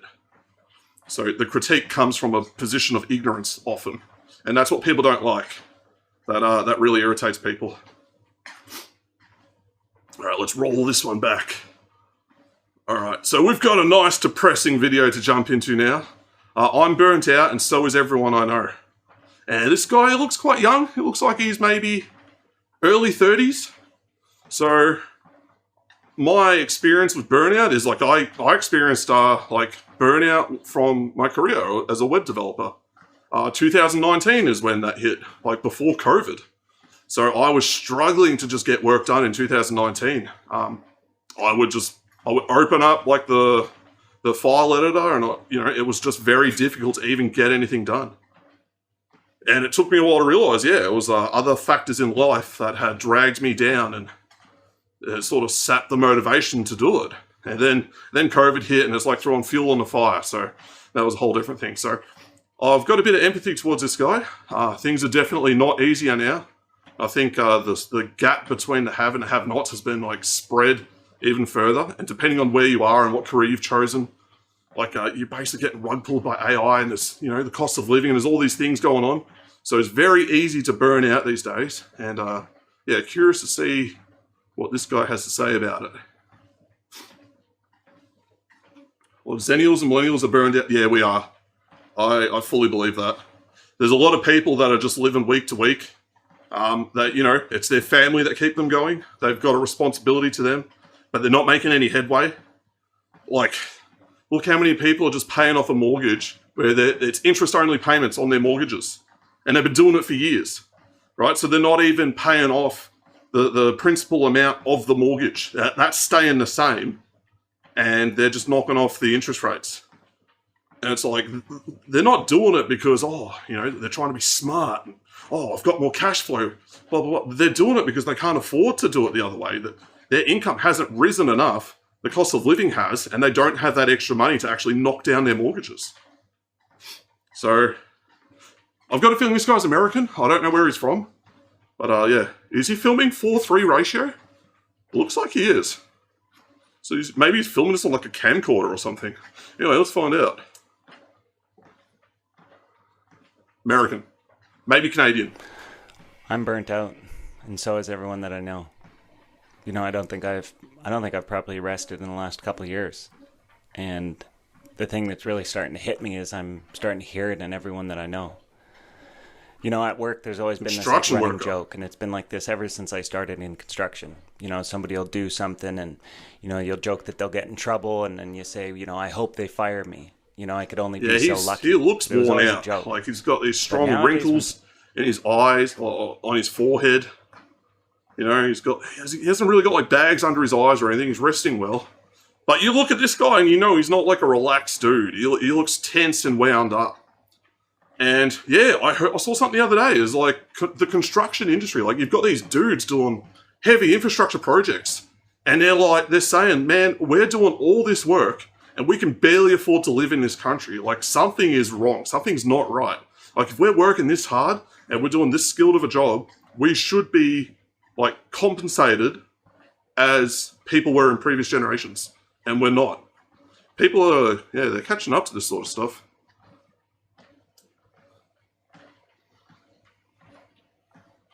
People say it really doesn't seem like a joke.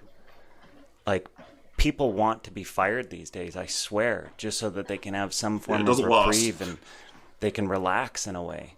Living off your savings is stressful. Because everybody knows they can't quit. Everybody knows they have to keep going. It's like we're in a hamster wheel and there's no slowing down. You can try, but normally most people have enough bills. If you have a kid, wife, all sorts of things, they all add up. A lot of people are, foolish in my opinion, and they get that's another thing. Payments, is just how easy it is to get personal finance when you're young and make bad decisions and accrue debt, and then you've got to pay it off. Like the banks don't just disappear. My older sister, when she turned 18, by the time she was 19, she'd already racked up $20,000 worth of debt. Like 15 was on a car and 5 was on credit cards. And she had nothing to show for it. She had the car, which she later crashed and basically ditched. So she just had nothing to show for it there. And then $5,000 of just like nothing. She had nothing. And yeah, young people are just not taught financial responsibility. We definitely don't get taught from schools. And I'd say a lot of our parents did a pretty bad job of explaining to us as well before we entered, became legal adults, when we got access to all this stuff. And the banks know this. They prey on people. My bank, I got a $500 credit card, which I still have.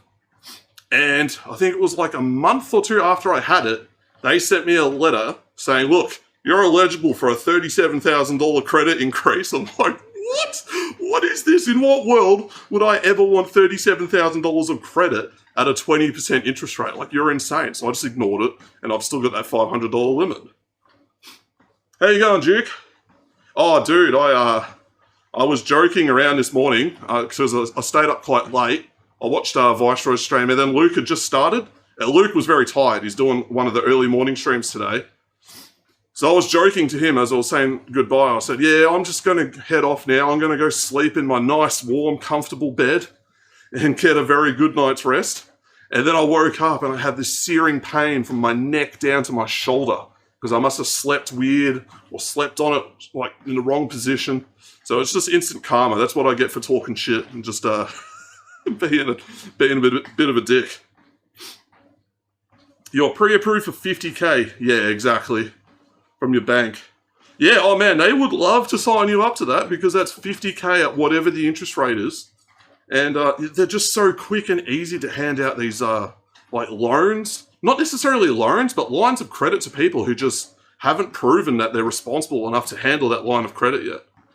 And most people, when they get something like that, they'll chew through it on food, holidays, just things that aren't assets, like stuff that doesn't retain its value. And then you've gone into debt for something that you have nothing to show for it. It's a total trap. And yeah, it affects a lot of people. I feel a lot better now. No, Luke's a bit older than me. I think he's got like he's got about 4 or 5 years on me. I'm born December 85, so effectively 86. And I think Luke's like 81 or 82. And he's like April. So he's like, he's about the same age as my sister's husband, and he's a little older than me too. Yeah, first home buyer's guarantee. That's another one. Like, I remember 2008, before the financial crash, like 2007, 2008. You probably remember this as well. Like all those Equity May ads that they had, where it's like, hey, refinance your home and get access to all this equity. So people are using the value of their home to get access to a bigger credit line. And then what happened? Oh, well, we had the global financial crisis and a crap load of people lost their homes. And they lost all the equity in their homes. They had to save up the deposit to buy those homes. They ended up having to sell everything at a loss, effectively. And yeah, a lot of people got wiped out by that. I know people in my family who got affected by that. Lost their homes that they were able, if they just kept a good, didn't spend all this extra credit, they would have been able to maintain the house. And they'd be doing pretty good for themselves these days, but no, they got roped up into the trap as well. I put a lot of it down to the school system. The schooling system does a horrible job of explaining finances to people and just being sensible with money. Like they assume that the parents will do that, but there's a lot of parents that they never learned it themselves, Like, look at my parents' generation, for example. A lot of them were factory workers or tradesmen. So you get your one job, you get your salary from the job, you get your weekly pay, and you stay under it. And that's about the financial responsibility that they had. They didn't have access to like all these predatory loans and schemes and, like payday finance and all that crap that we've got today. Like, what was the most predatory thing back then? Was like lay-by, where you can buy something in like 4 steps. Whereas now you can get like Domino's Pizza on credit and you can pay it off in like, four different payments. I saw something the other day. It's like luxury watches and luxury clothing items that you can pay off in 4 payments. So you can get like a $30,000 handbag and, you just pay it off in 4 easy payments of $7,500. If you can't afford to buy the thing outright, like you shouldn't be buying something like that. There's no way you should, Afterpay, you shouldn't be putting that on credit. But hey, people want to flex their wealth that they don't actually have, and that's what they do. I've just gone on a huge rant there. Not really that related to the video. Yeah, the Dolomites, we had those, the Commonwealth Bank. Yeah, I mean, they sort of taught us, like, yeah, put your money. But that, when you really think about the Dolomites thing, really, that is about capturing a customer before they get a choice. So they had, you sign up to Commonwealth Bank while you're in primary school. You're probably going to be with them when you're in high school, and then when you're an adult, well, you're already with the Commonwealth Bank. Just keep with them. Whereas you weren't really given the choice or the option to go with other banks.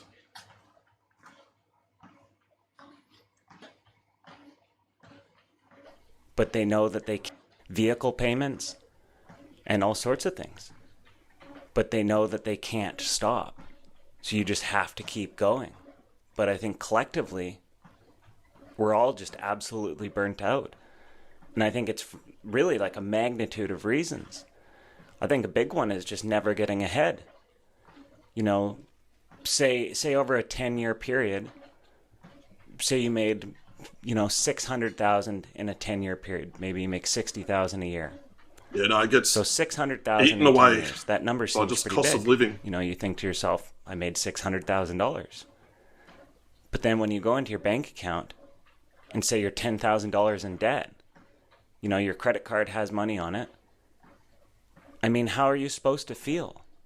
Most people, that's demoralizing. And, it takes away that drive. Videos like this really frustrate me. You have to keep going. Because people like this and, other people who are pretty responsible people, they hold down a job, they're raising their family, they're paying off their house, they're doing everything right, everything that they've been told to do. But they don't understand the reason why they're falling so far behind. They don't know why. Like, why is my money not buying as much as it used to? That they don't really understand inflation. They don't understand the money creation process. They don't understand, just like he was saying with the car payment guys, like a lot of these people have like new cars that they're financing.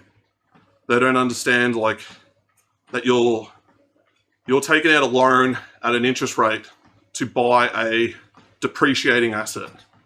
You're just burning money at both ends when you do that. Get yourself a beater. Get yourself a beater car. Pay to keep it on the road, keep it running. Just like something reliable like a Toyota or whatever. And you could just save so much money. This is one of those traps that young people fall into. The moment they get a full-time job, they want a new car. And that's going to suck up a lot of your payments, man. When you could save that and put it into something else, like an investment. You could put it start saving for a deposit for a house or something like that. Instead, you just, you take a big chunk of your pay and put it into this depreciating asset that you're going to have to sell at a loss later on anyway. It's insane. Yeah, I mean, we didn't get any education in our school about money, man. It was just a topic that was entirely glossed over. And then in high school, there was economics, but that was an elective. You didn't have to take it. And there was accounting, which is more just paperwork. It's not so much, it was more bookkeeping as opposed to the concepts behind managing money. So we didn't get any good financial education. It's one of those things you kind of had to pick up on from your parents. And if you've got parents who are financially irresponsible, you're screwed. You're learning from people who aren't financially responsible. What hope have you got? Yeah, the school system was designed for factory workers, and we're kind of, we've deindustrialized this nation. How many factory jobs are around anymore? It's more warehouse jobs than factory jobs here. Yeah, the concepts of managing money, mostly for legal reasons. It's so you can track money coming in and money going out and that sort of thing.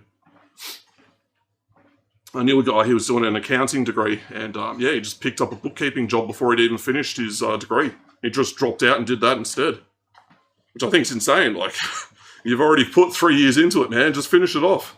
At least you've got that out of the way. You can always pick up a bookkeeping job. But yeah, he just wanted the money early. Because what's the purpose? What's the point? If you just spent the last 10 years working, and at the end of it, you ended up in the hole, Well, how where are you is supposed to have the drive to responsibility continue? for yourself in So I that? think Like, no one's holding a gun to your head and saying, spend all your money. You know, like, where is the accountability there? That money didn't just leave your account on its own. You bought things with it. You did stuff with it. Now, I'm not saying we live in a world where, you know, it's people have a fair amount of excess money. Like, we definitely don't. Like, people are getting pushed. But you need to look into where your money's going. You need to run a tight ship, basically, like actually budget month to month, because otherwise you're going to get hit by things that you just don't know that are coming, like life expenses. Say you need like a dentist appointment, there, boom, there's a bunch of your money just gone. That is literally what you're asking for, trucking money in, money out, and tax. I had commerce as an elective, and it sort of touched on that. Yeah, accounting is more like the technical side of it. It's like how to balance a checkbook, how to do all that. And then commerce, I never touched commerce, but commerce seems to be more business focused, like big scale, not so much like all the fine details. But either of those are not going to teach you good financial sense. They're touching on a different subject entirely. Like one is like for a business, and one is good bookkeeping. But neither of those are like, okay, how can I use a line of credit to enrich myself? They're just not going to teach you that sort of stuff. Yeah, America's wages can be less, remember. Yeah, I know, they are a lot less. They're averaging, I think, like, what, 40,000, 45,000 USD, which is very low. But comparatively, like, the cost of fuel, the cost of groceries, even the cost of housing is a lot lower compared to what we have, because we have such an inflated dollar here, and everything else has risen to match it.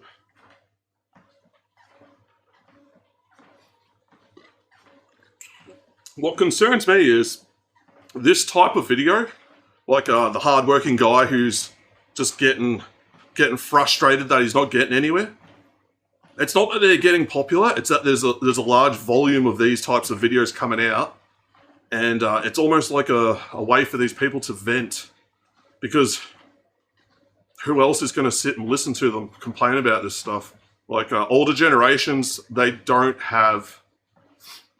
can't relate to it. You know, they still believe the world's running like it did in the 90s or the 80s. Oh, you don't have money? Just go get a factory job. They pay heaps. You know, like, oh, I paid off my university loan by working for the summer. It's like, mate, you work minimum wage these days, you're not paying anything off.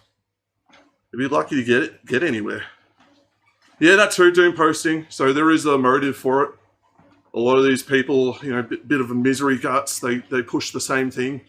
But there are some that are genuine, you know, they're just regular people that are frustrated and they have an outlet, they want to vent, and like, it makes them feel better. It's like a form of therapy almost.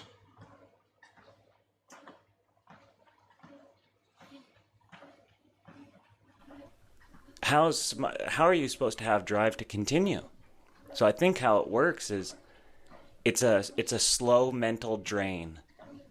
And then from there you start eating incorrectly, maybe drinking, not sleeping properly, all sorts of things to kind of get by through the day.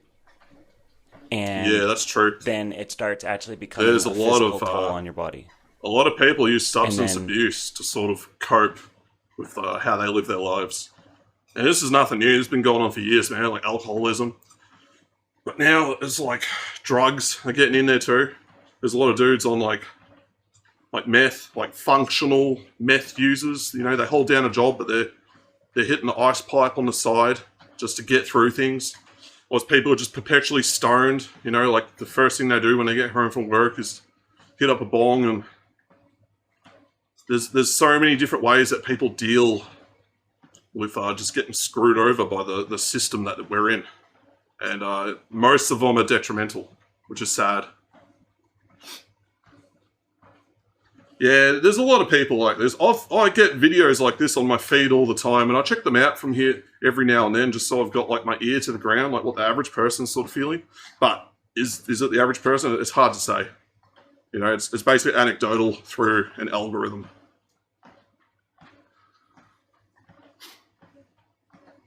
Then you're just burnt out. And I know for myself, you know, sometimes I feel like a shell of a human. I'm just not there. I have no interest in being where I'm at. All I want to do is go home. You know, sometimes I'm so exhausted that when I go to relax, I don't even recharge. You know, you just have such a deep level of exhaustion that I don't know how to get back into the rhythm that I used to be in one day. You know, I used to have so much energy and so much drive. Nah, that runs out. I'm only in my mid-30s. Like, so my motivation dropped, like... Oh, how old was I? I was probably like... Well, hang on, let's just run the numbers. 2019. I was 34 when I got burnt out from just doing websites. But mine wasn't due to life reasons, like, you know, like financial pressures or anything like that. Mine was more like a personal thing. You know, it was like a family-related type thing and like friend group type thing and just, yeah, that sort of stuff. Plus, yeah, some other stuff that happened that I can't talk about on stream. But, yeah, the reason he's burnt out is very different to what I was burnt out with. But yeah, at the same age, your motivation to work, like when you're young, when you're like 22, 23, you know, you just finished university and like you're working and you start making money, dude, you got all the drive in the world. You are fully motivated. You feel like you have so much potential behind you. And then over time, that drains. It doesn't last. You know, you're gonna have setbacks. You're gonna have things that knock you on your ass, and you've got to be able to just like push through it and keep going.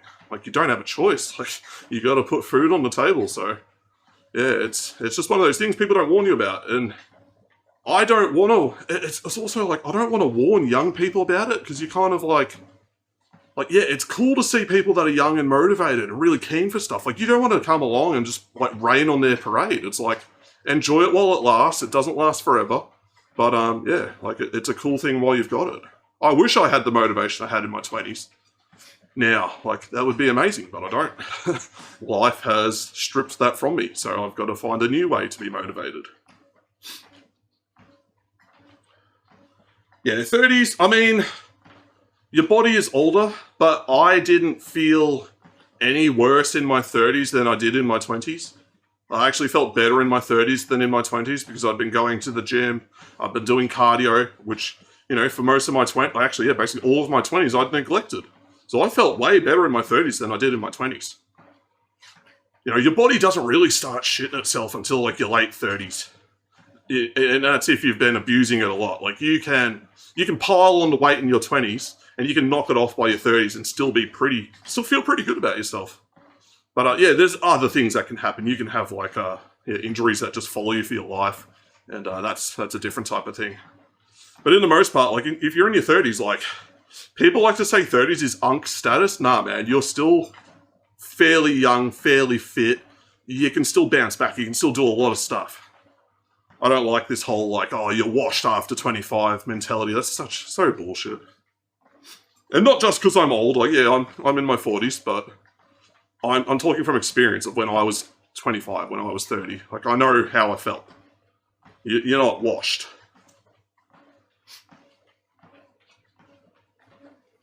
But I don't. And I think a lot of people don't anymore. And we're also in a really weird age right now where everybody's searching for purpose and meaning in their life. You're not going to find it through work. And... that's a whole nother topic. I think there's many reasons for that. I think for my case is just oh no, he doesn't have a family. Not having a family or anything that I'm working towards. I don't have a reason to go to work. The only reason that I have is to provide a roof over my head and food. That's sad. But the problem is that this dude's he's got no greater like reason to keep working. Like he doesn't have a family. He doesn't have anyone reliant on him. You know, like that's a massive motivator for most guys. You got a wife, you got kids. Now you're not thinking for yourself. You're thinking about them and what's best for them, and that's a massive motivator. And yeah, he doesn't have that. You know, like you said, he's looking for purpose. You're not going to find it at work. And yeah, having purpose is like such an overrated thing as well. You know, like okay, say you find your purpose. Is that going to be your purpose for the rest of your life? No, it's probably going to be for like a phase of it, and then you'll lose interest and shift to something else. So I wouldn't put such a big emphasis on finding a purpose. Like it's not super important. But you do need some sort of a long-term goal. That's the sort of stuff that will keep you focused and motivated. Once you've got that, like you've got your eyes on the prize, you're like, okay, yeah, I got knocked off my path a little bit, but I can get back on it and keep going, keep making steps towards my goal. That's not necessarily a purpose. That's just something that you've got that's going to drive you. Yeah, that's true. He hasn't got anyone to prop him up. You know, he hasn't got anyone to talk to. He doesn't have anyone to vent to. He'd be lonely, probably. He's probably... Also, another thing, when you're in your 30s, you know, your friends, they're going to start getting married. They're going to start having kids. And hanging out and getting drunk and having fun with people, that is a phase that just ends. And now you're alone. Now you don't have, like, a social group. The new social group becomes the parents, and it's dictated around the kids. The kids want to hang out with other people's kids. They're going to be your friends. They're going to be sort of your social group. But the social group that you had in your 20s, man, that just goes away. It doesn't last forever. So banking on that long term as like something that you can rely on emotionally is not a good idea, because it's temporary. With cousins, aunts, whatever, who you turn to. Yeah, family is a big part of it, but also family can, you know, sometimes you can't rely on family. You know? Like, family is not like friends. You get to choose your friends. You don't get to choose your family. And sometimes family can be a bit toxic. Sometimes people move across the country for a job and they don't have anyone there. They don't have their family there. So it's, you know, in an ideal world, family, you know, is there as a support mechanism, but we kind of don't really live in that world anymore where the family unit is so strong. It's kind of sad. Yeah, exactly. Oh, it's not just the park, you know, but it's like, you know, the kids have their birthdays, and it's relatability as well, because your friends just, you know, they don't shut up about their kids. So, and it feels weird as you try to chime in because you're not a parent, and they're kind of like, well, why are you talking about this? You don't have kids. You don't have an opinion on this. It's like, I've got nieces and nephews. I've got a rough idea. It's just a whole, like, a very different social position that you're in. And it becomes a lot harder to just, you know, relate to people that do, you know, are having families and doing all that.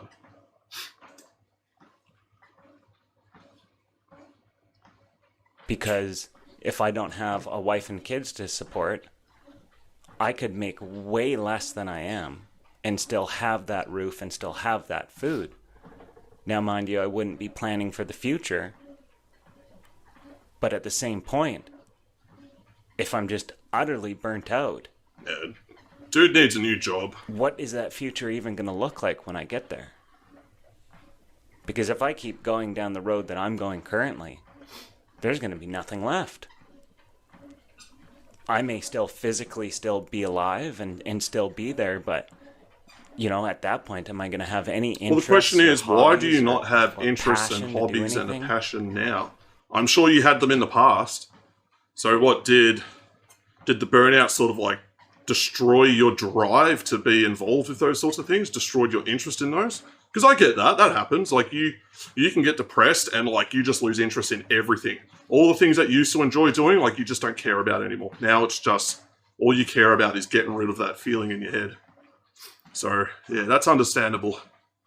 But, and the cruel thing is that to get out of that depression, like, the only one that's going to drag you out of it is you. You've got to make a change in your life that's going to improve things. And it's different for different people. Some people just throw themselves into a hobby. Some people throw caution to the wind and just pursue their dreams. Other people will just, they throw themselves into the gym because it works. You will feel better. Or they'll pick up like a social hobby on the side. It could be like trading card games or D&D, or it could be like sports, like a soccer team or a cricket team or basketball or anything. Hiking, cycling, whatever. There's all sorts of things out there. But no one's going to make you do it. You got to do it yourself. That's the hard bit. And when you're depressed, you don't have the motivation to do any of that. That's the cruel side of it.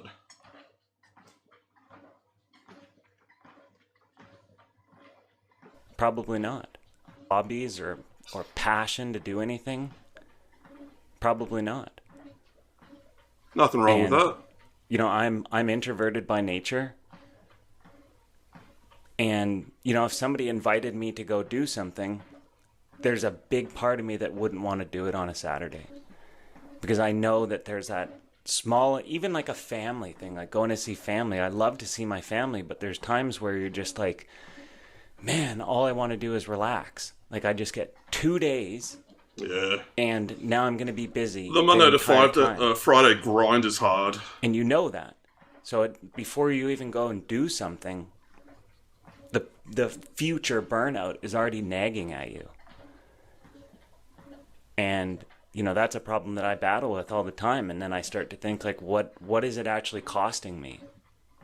Staying in this state of just chronic exhaustion and not really having an interest in anything, not wanting to be there. I think that's all part of being burnt out. He doesn't have wife and kids. You hear he's still in a place where he's got access to his family, so he's probably in his home state, and he's working his guts out.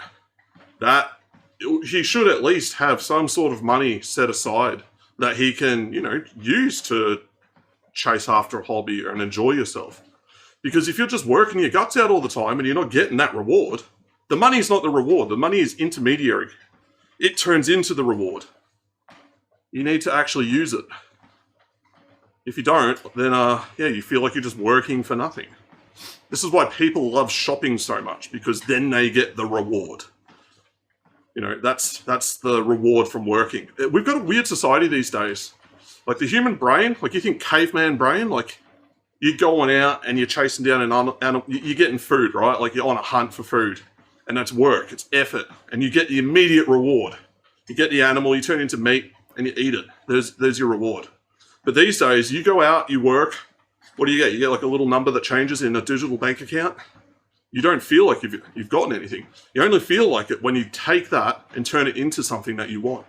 And usually, what you turn it into is some sort of consumer good, something that you consume. It's temporary, it's fleeting, it doesn't last. And like the reward is not that good. It doesn't feel that good. It's not that nice. And that will help sap your motivation to, pump up that little earnings that you get.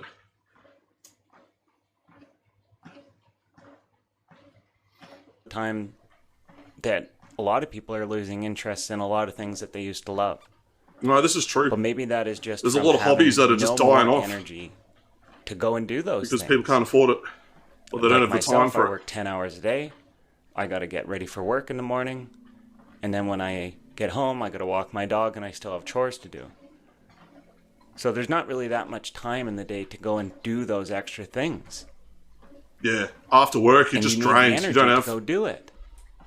You don't have the time or the motivation to get stuff done. What I've been kind of contemplating recently is that lack of will to go and do things from actually not wanting to go do it, or is it just from not having the energy?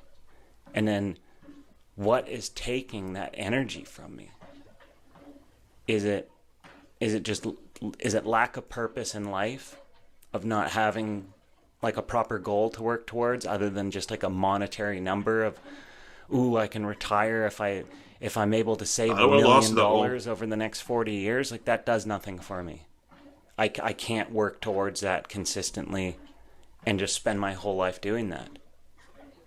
But then what else is there? Is it our diet? Is it our food? I don't eat fast food. I eat really clean because of my gut issues. So I don't think I'm being weighed down, from a bunch of junk food or anything like that. I don't smoke. I used to smoke cigars, but I quit smoking cigars. I don't vape. That's the frustrating bit. That's the core right there, is that he's being dragged down and he doesn't know what it is. And I'd imagine in the back of his mind he does. It's just probably going to be something that he doesn't want to admit, or it's like a nasty truth that you don't want to face. Like state of society, or that like maybe you've tapped out on earning potential. It's he's going to have to talk to someone to figure this out, because just talking to a camera, you're not going to figure it out. Like a therapist or someone like that, just someone you can talk to and vent to openly and get to the meat of this, so you can figure out what is actually dragging you down, what's actually bothering you. Because if you can't if you can't even figure out the cause of your problem, then you have no way of solving it. You know, and what it seems like what he's doing at the moment isn't working. He's not getting any closer to it. Wasn't paying enough, more than food and rent. Yeah, see, I don't know, because he was saying before, like, oh, if I had a wife and kids. No, he's saying if I didn't have a wife and kids, I could earn less and not have to work as much. And he doesn't have a wife and kids, which you would assume means, okay, well, you're not supporting anyone beyond yourself. You should have at least some excess money available to you. You can't, like, where is your money going? Like, are you just working and only surviving off of that? Like, you've got nothing left. Because if that's the case, like, yeah, I can see how that'd drag you down. You'd feel trapped. Because the moment you stop working, like, oh, well, you can't live in your place anymore. So you've got to find a way to cut back. But who knows, maybe he's already cut back as much as possible. Maybe you can't, there is no cheaper place that's, you know, close to his work. There is no or safe place to rent and live in that's viable for his current job. I don't know, like, he's not given the full picture here. Like, if we had a full budget of where all his money's coming in, where it's going out, hey, maybe Chasen was right. Maybe this guy needs to do the commerce course so he knows where the money's coming in, where it's going out, and see where the differences are. Hard to say.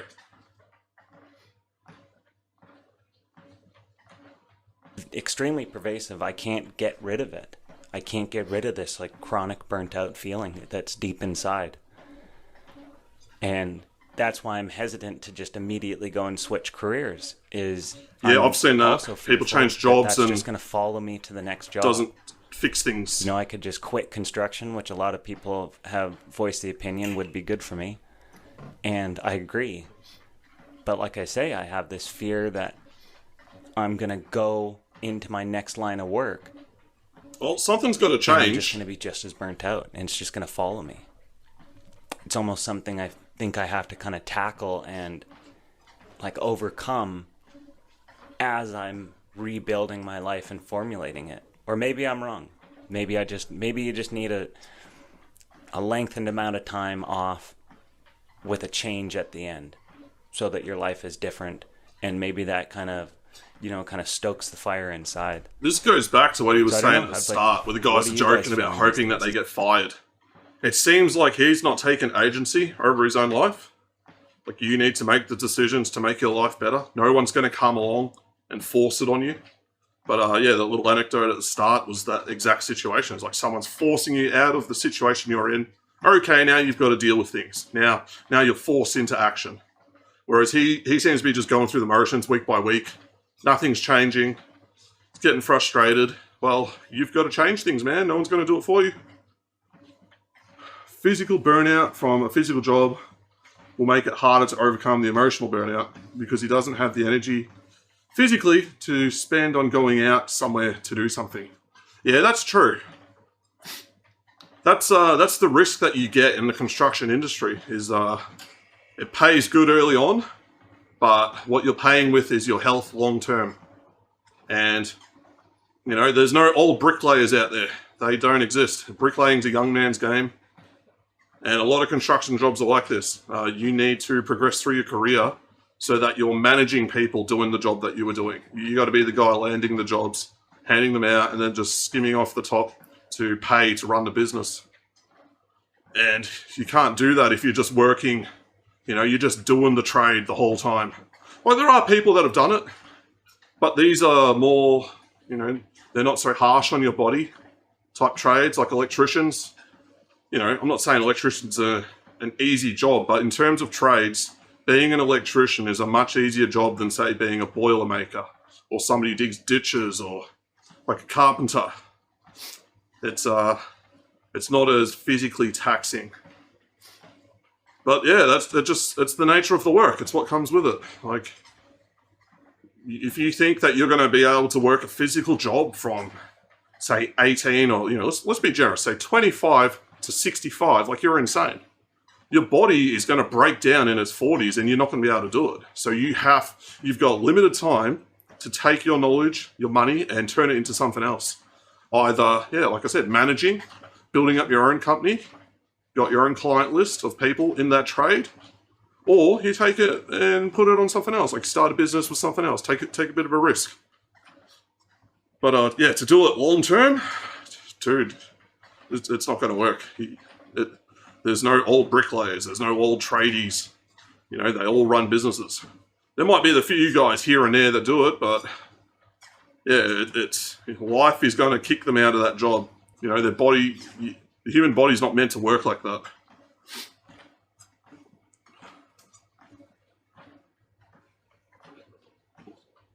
Is everybody else burnt out that's watching this? Or, you know, have you I figured it overcome out. in a way? Have you Took a figured while. out how to get past it? Maybe some techniques or things that you've done? Because I'm out of options. I've spent a lot of time thinking about it, and I can't come up with the answer. I just kind of spin in this wheel, and I'll try different things, but nothing ends up working. And then next thing you know, you're just a caffeine addict. But it's honestly at the point now where after the first morning cup Well, of it's a coffee, stimulant. You become I normalized really to don't it. get much after that. I could drink 2 cups of coffee back to back and be yawning afterwards. That's what I mean. It's like a lot of it is mentally, not just physically.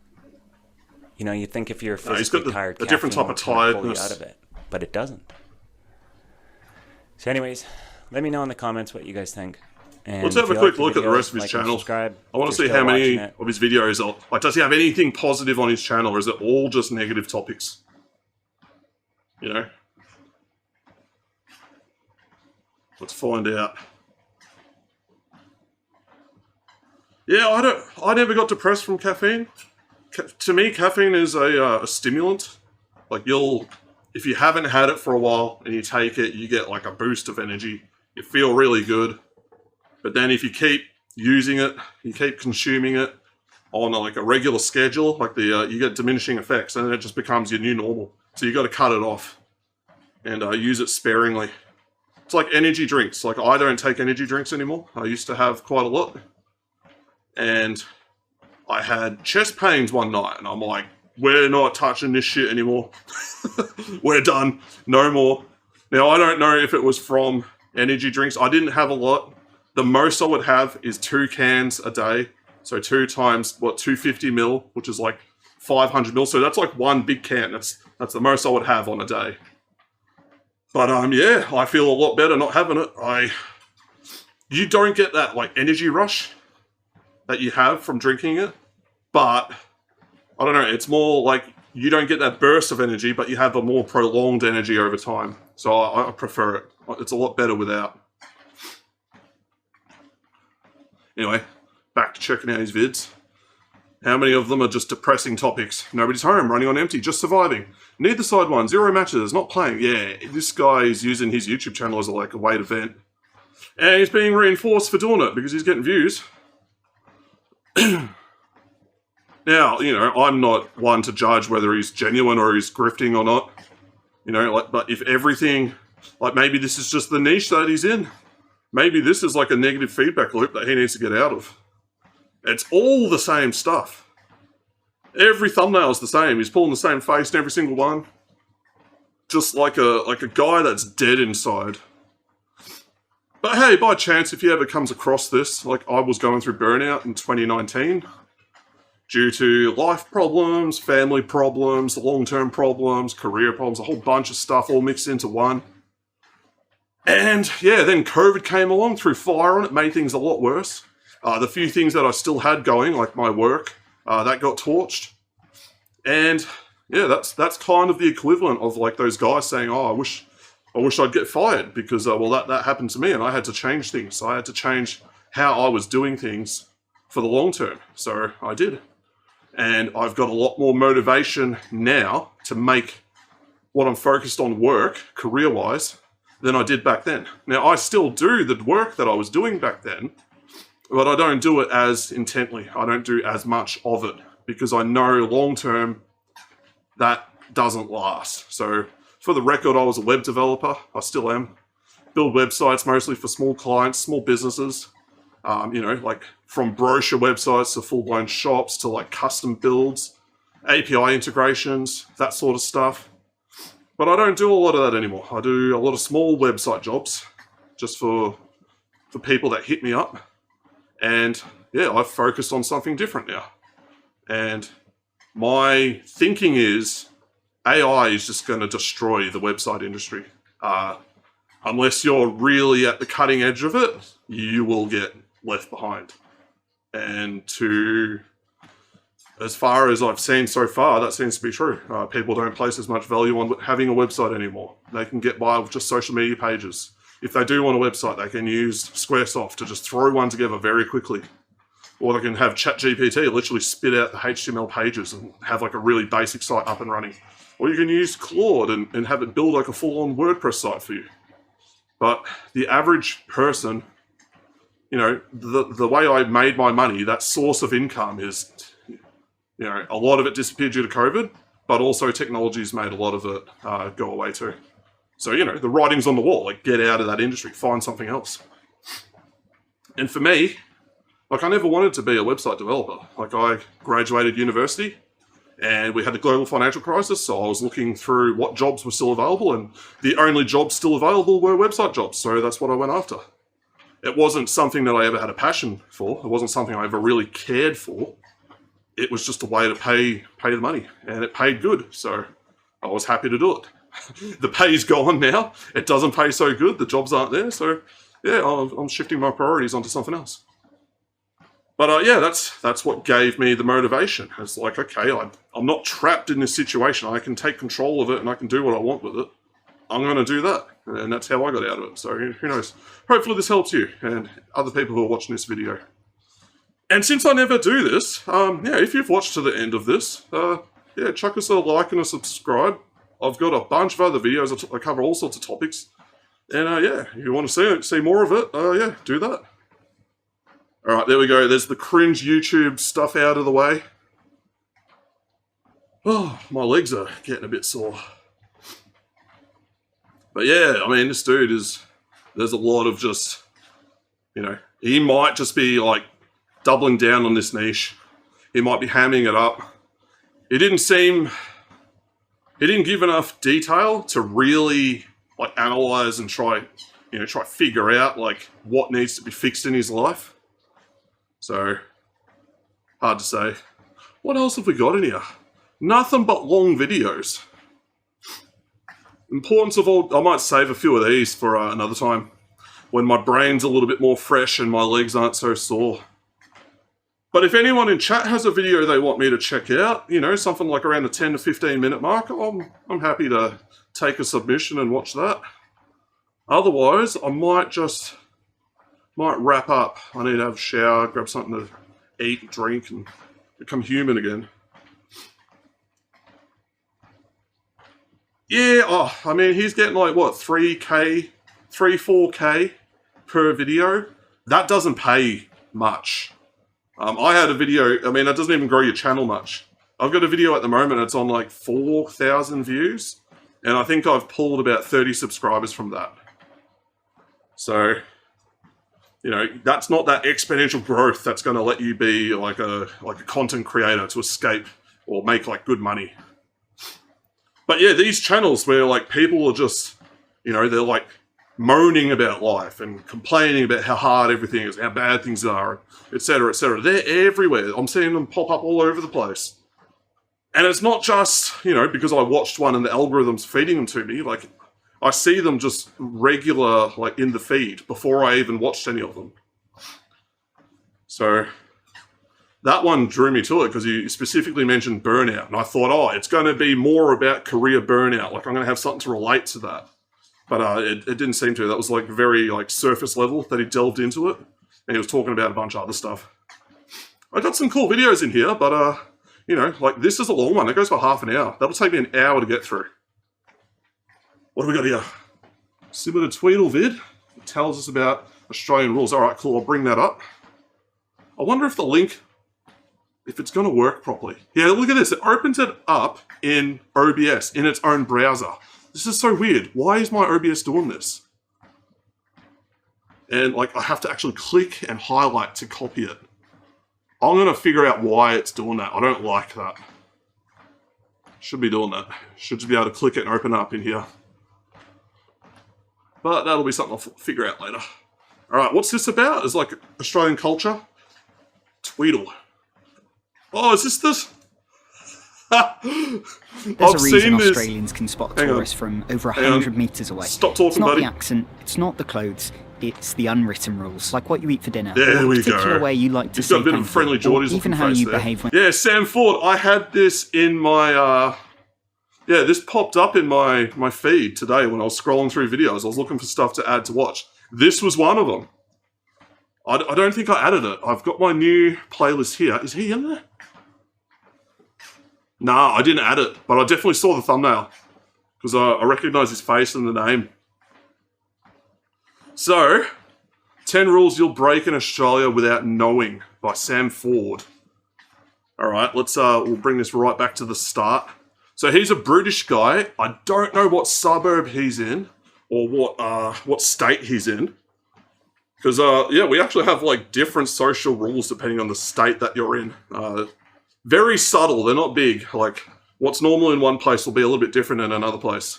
There's definitely a different feel to Queenslanders than Victorians, for instance. Or people from South Australia, say, to, like, the people in Perth or WA.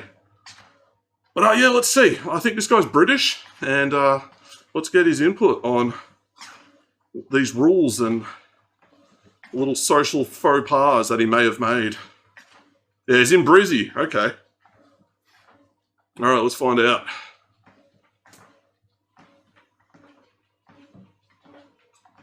There's a reason Australians can spot tourists from over 100 metres away.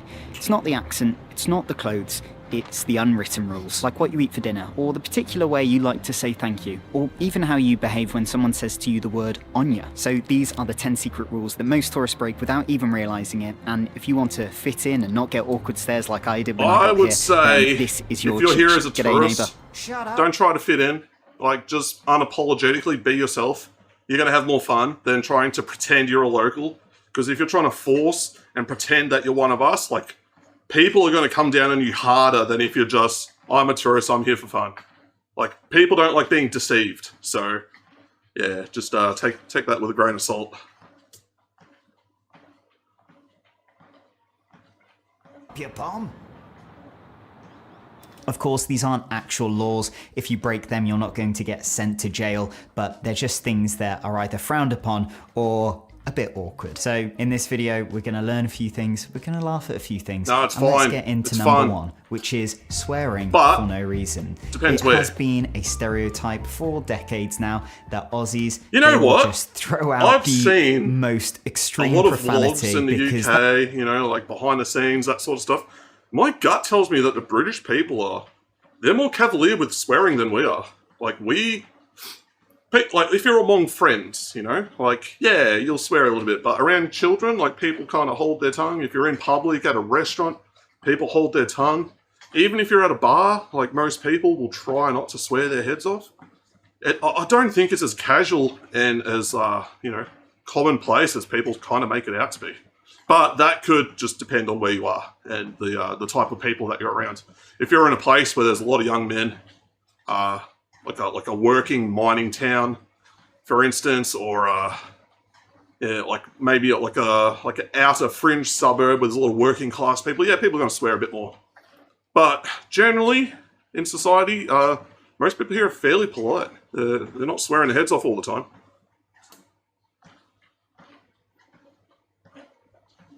that's what they do. That's the culture. You know, I've even mentioned in a previous video, don't be shocked when you hear swearing from Australians. And lots of Aussies were gracious enough to reply to that video. And they say, yes, some of us like to swear, but not all of us. I know this sounds like common sense, but let's be honest, if you're not from Australia, you do grow up with a Hollywood version of Australia, even seen like that. the movie Australia. Welcome to Australia.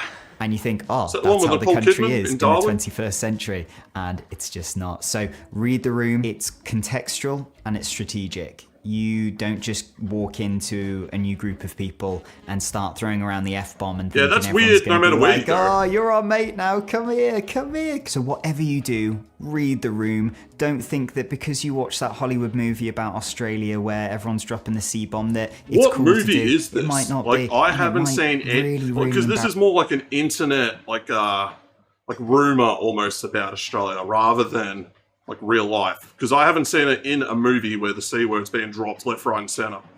That's not really. Maybe Suicide Squad where you got that Aussie guy, but he's like fully playing it up. You got to remember when you see Australians in like Hollywood movies or like TV shows, like they're overdoing the Australianness of themselves. I've like the Aussie guy in House, the doctor, like people here don't really talk like that. They don't have that thick of an accent. He's hamming it up. So it's not an accurate depiction of like how we are. Yeah, and the clip was Australian movie, I think. I didn't watch it. I mean, I live here, so it doesn't feel. I haven't even heard of it. I might check it out. I remember I was working at Nando's, and there was that movie Australia that came out, and it was like about Australia, but it was mostly about Darwin.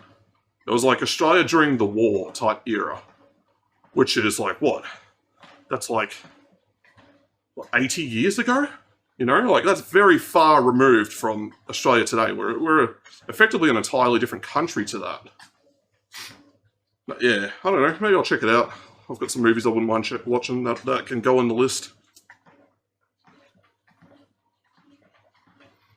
RSU, even if you're a tourist for a couple of weeks, coming away from it having made a few Aussie mates is awesome, and Australians are very open to communicating and becoming friends with you, but they're less likely to just be genuine, if you're be trying authentic. too hard at being someone that you're not. Like I And said, while we're nobody here, wants to give be the video a deceived. like, or I'll tell We don't every like Aussie fake I know people. that Foster's is your favourite beer. I'm joking. You don't have to. It's just a Number nice 2 thing is to do. always thank bus drivers and service staff. Of course, this doesn't just go for buses. In Australia, just like where I grew up in the UK, Cheltenham, Gloucestershire, you thank the bus driver. It's very rude It's not not to. necessarily it's also good that rude when you not get to thank onto the bus bus if you're driver getting- here. Like they're being paid, they're doing a job, they're getting money. That's the thanks that they do for it. But it is a nice thing to do. Like, it's just polite. Like, what does it cost you to say thanks, mate, as you're jumping off the bus? Nothing. It's just a nice thing to do. But no one's going to chew your head off for not doing this. Like, if you're in a rush or it's loud, and the guy can't hear you or whatever, like, he's not going to care.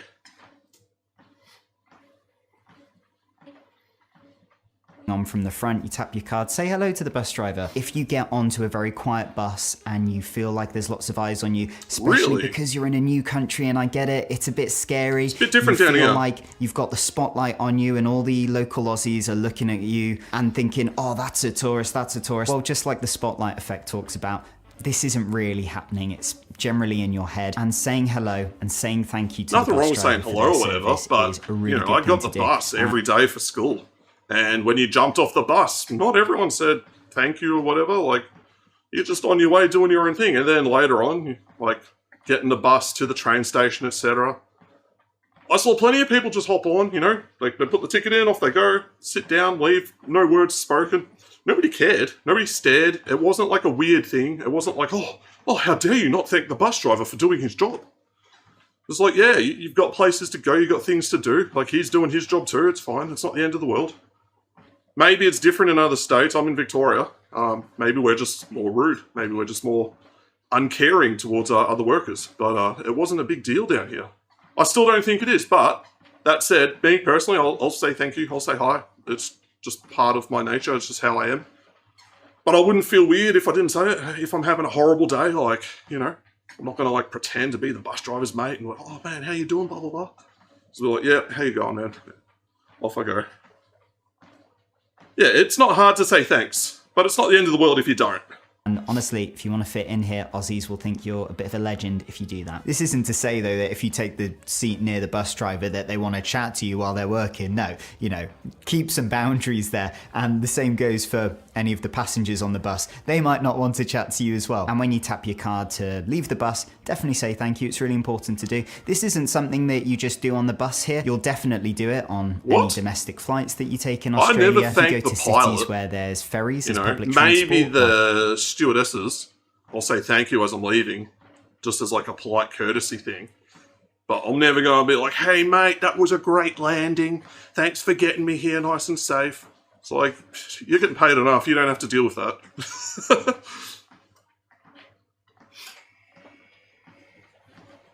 Like Sydney or my home, which is Brisbane, then definitely thank the ferry staff, especially as you'll be passing them face to face. It's just awkward if you don't. So remember that. This is a state by state thing. And just a quick one, apparently 98% of you who watch these videos regularly aren't even subscribed yet. So if you are enjoying this, hit that subscribe button. Really helps me to keep these videos coming. Let's get back into it. Number 3, don't litter. Yeah, just don't be you a might think slob. this is common sense, but it's still really important to stay. Bins This is frowned everywhere. upon hard. Not only are there steep if you get caught, but Yeah, you'll get your Australians head kicked in and if you're just Australia as a littering, whole, they you know? really care about their There's agriculture, nothing their people hate ecosystem, more their than when wildlife. And you should someone's too, obeyed the because you'll- rules and then someone else just doesn't. Like, they're going to go at you. They're like, man, I made the effort to do the right thing. You need to do it too. And yeah, this is a very Australian thing. Like, don't litter. Don't be a pig. Don't mess up our country by just dumping trash everywhere. It's not hard to, like, throw your rubbish in the bin. There's bins everywhere. It's easy enough to do. Simple. Stepping into somebody else's home at the end of the day, even if you're only here for a temporary amount of time, you wouldn't walk into your mate's Some house people with do. muddy shoes, trample mud all over it onto their lovely cream carpet, and then drop a cigarette end on the floor. So don't do that in Australia. I mean, you can wear muddy shoes in Australia, just don't do the cigarette bit. But the reason why I said this at the start is that it's common sense, is that there is no excuse. If you get told off for littering, you cannot reply with, Exactly. oh, I'm sorry, I didn't know that You're was an a thing adult, here. be I don't know of many responsible. countries where it's okay to freely litter. So ignorance is not an excuse for It's like, breaking oh, the I law. didn't know I could Do be not a, litter. like a And horrible depending piece how of shit brave and you just are, litter all over the place. Sorry, I just didn't know I wasn't allowed to do that. Like, nah, man, you knew. You're just a lazy piece of crap. Go fuck yourself. my best mate back in the UK, if he sees someone litter, he will go and pick up their litter, run over Just to them shove and it go, in their "Oh, hand." sorry mate, I think you've dropped this," and act completely innocent to witnessing them litter. And usually they get a bit embarrassed and they go, "Oh, thank you," and they take it back, and they do end up throwing it in the bin. Don't feel like you need to do that. You're not employed by the council to. So respect Australia, and it will respect you. You put positive energy out there, you will get it back tenfold. Rule number 4, don't skip the Yeah, sunnies. you can wear a What hat I have as an learned from a alternative. previous Sunnies, commenter if on a you video. go into the beach or somewhere where there's like a lot of like sun reflected off the water, like definitely useful. But more important than sunnies is like sunscreen and like covering up and just not getting roasted in the sun. But we'll see.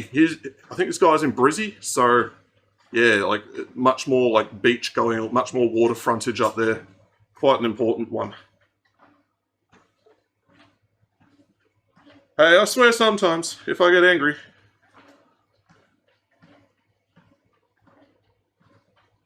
Is that when they went to their optometrist, they said to them, make sure that you wear sunglasses because It's an easy otherwise surgery it to can get cause rid of. cataracts, which isn't really something that you want. And the thing about Australia is it's in a part of the world where the UV is very, very high. It's not the same as in the UK. You'll get roasted where here. our UV on some days only gets as high as 1 or 2. If you're in Tasmania, In the further Australia, south it you can go, get the up to worse it gets. 13 or more. The ozone hole still exists. It's still there, still depleted, and a big chunk of it covers Australia.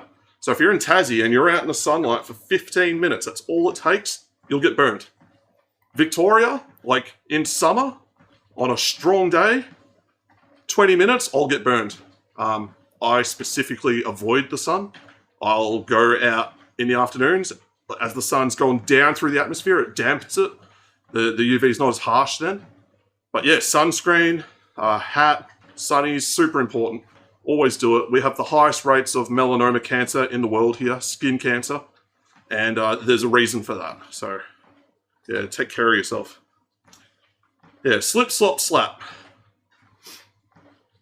Or what I would highly recommend you do in the most convenient way possible in your environment to track the UV while you're in Australia. For example, if you have a smartwatch, Yeah, most I've got an phones Apple will tell Watch, you this I have too. a tiny little complication dial in the corner that has the live UV. Basically, anything above 3 is Don't you need even to be rely more on the sun-safe. ratings. Just Ideally, always don't assume. go outside, but you know, I know we've all because you got can have like a cloudy day, it can clear up, and you're going to get cooked. people, they don't take this seriously, especially tourists. They just assume, oh, the sun will be like it is in my country. No, it's not. It's vicious here. It's really dangerous. You don't want to get burned by it. So just take the precautions. There's a reason we have like SPF 60 and 50 plus sunscreen here. Like, we need it. And you got to reapply it like every, 2 to 3 hours? If you're out at the beach for like 4 or 5 hours, you got to reapply sunscreen as well. Because you're like, yeah, you'll just get cooked. You'll just get burned. And you don't want that. Lives to live. So if you do go outside, you need your sunglasses, you need your sunscreen, and ideally wear long sleeve clothing to protect you even more. It's really important that when you get a pair of sunglasses, make sure get the they polarized are ones. UV protected. Servo Not just a fashion Sunnies. statement. They're the good ones. They will secure the longevity of your eye health for many Pretty years good to come. advice. Rule number 5, don't touch random plants. Now, I think it's common sense to not go around touching the animals, but also a lot of areas in Australia are protected. So if you go around picking plants up, Aussies aren't going to be very happy with you. That's I always misleading. It learned says when I don't was at touch school doing, random plants. We camping don't trips. have a lot of poisonous plants in this country. Most of our plant life is tame. It's not going to harm you. What he's saying is don't pick it up. Don't rip it out. Don't destroy where it is. Because we've got a lot of protected areas. We've got a lot of national parks that are really nice, very untouched. And yeah, who are you to go and start ripping up stuff? For what? You're going to bring it back with you on your suitcase on the plane? No. You're just going to tear it up and throw it away later on. Don't do that. Respect it. It's been there for a while. Do the right thing and be nice. I think recently there's a protected bit near where I live on Phillip Island. A bunch of people were just walking on like this moss and tearing it up. You're not even meant to be there. Like, we've got barriers in place for a reason. It's like there to tell you, like, you're not meant to go over there. Stay here, stay on the path, do the right thing. Just because you're a tourist and like you feel like there's no ramifications for like breaking social cues like that, doesn't mean you should be doing it.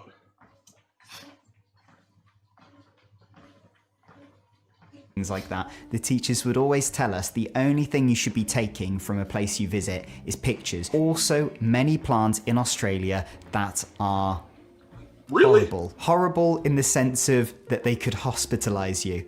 Visually gorgeous, visually stunning, but there's plants like the Gimpy plant, and you can find this I've never plant seen all this, the but way I'm in from Victoria. northern Queensland right down to New South Wales, and basically it's a plant, it kind of looks a little bit like a UK stinging nettle, but with much larger leaves, and it has these tiny silica that's needles cool. that when you touch them, it injects Yeah, you'll learn real venom fast into not your to touch skin, plants and with that. is so painful. I say that as if I've experienced it. I've never touched that. As soon as I found out about this, I'm like, I'm never touching that in my entire life. Of course, there's many plants out there, like anywhere, that, you know, are completely harmless. But I just wanted to use the Gimpy plant as a specific example of how dangerous the plants can be here. So when in doubt, hands off the flora. If you want it's a nice just a good bunch of rule in flowers, general. go to your local florist and then, you know, put a bit of money into the community. Now, I have to be honest, there were plenty of times here where I thought maybe I'd never fit in.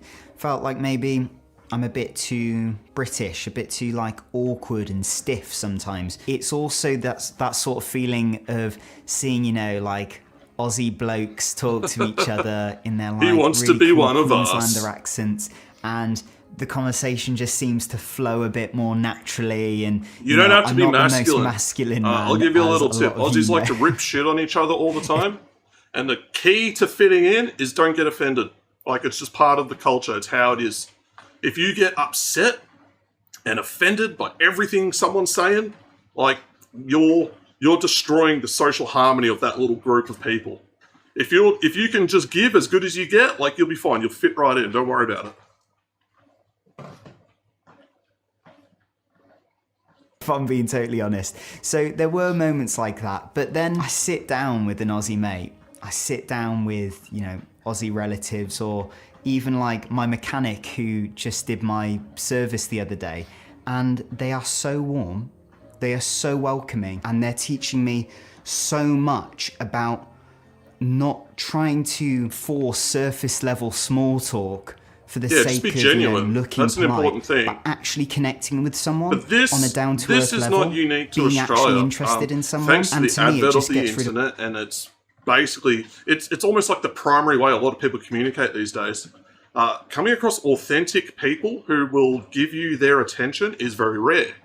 So if you are genuine, authentic, actually interested in what the other person's saying, not just, you know, like you're pushing the conversation along because you've got an ulterior motive, just be there and don't be like checking your phone every 5 seconds, or don't act as though people are an inconvenience to you. It's a very easy thing to be kind and warm and caring, like you're saying, when you're just a genuine, normal person. Like, you look at how people interacted in the 90s, just be like that today. You'll be fine. No one's going to be like going after you and like having any problems. Of all that social judgment that I have felt so heavily growing up in the UK, and you feel loved and appreciated here. I get this soppy in every video these days, what's wrong with me? But yeah, every mistake I have made here has never been met with hate or criticism. People just laugh at you. It's been met with a bit of a smile, a bit of banter, but then a pat on the back saying, mate, you're becoming one of us. You're becoming an Aussie. It makes me a bit emotional, honestly, because that says more about British really culture lovely. than it does Australian culture. If you are so highly strung up and so worried about saying or doing the wrong thing because people are going to jump down your throat and have a go at you for it, yeah, that's I wouldn't want to live like that. Over here, yeah, people are a lot more forgiving. They know people make mistakes. That's fine. It's more the intention. If you're hostile and you're not that nice to be around, and you've got like a big ego about yourself, yeah, you're not going to do too well here. But if you're pretty humble and you actually care about what the other people are saying, and you know you're willing to listen to them and give them some time, yeah, people are pretty laid back. They'll overlook like minor flaws, any little things like that. It's not a big deal. Yeah, this is a big one. 6. Don't talk someone's ear off. Remember when we were talking about having lovely conversations with Aussies? They love to connect with you and to make a new friend, but there is a point where it's okay to sit in silence with you. Weigh in on this one. There's a lot of people that they don't care what the other person has to say. They just want someone to talk to. They want someone to like vent their whole brain on this other person. And you know, the other person could actually be genuinely listening, and they can have like a question or whatever. The person who just cares about themselves is just going to blow past that, and they're just going to keep going and going and going. And that's the worst, because then you're trapped in this conversation with this person that just doesn't care about anything you have to say. All they care about is that they can say something.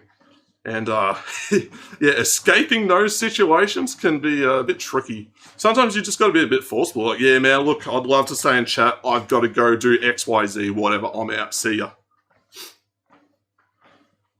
Yeah, it's like conversations are a two-way street. You can't just like take, right? You've got to actually listen to what the other person has to say and like care what they have to say and talk about. You can't just be like, oh, well, I'm just going to blast out my story and I don't care what you have to say. It's all about me. Those people just, yeah, they're best avoided. That's okay. Don't fill the space with small talk about the weather. It's boring. That's something British people do, okay? If you're in Australia, you can be an Aussie and you don't need to fill that silence. To push the conversation along to a more interesting topic. That's fine, but don't just get stuck in the small talk, because then you're just sort of wandering around and you're not finding any common ground with the other person. So yeah, that's just a skill that people learn later on in life.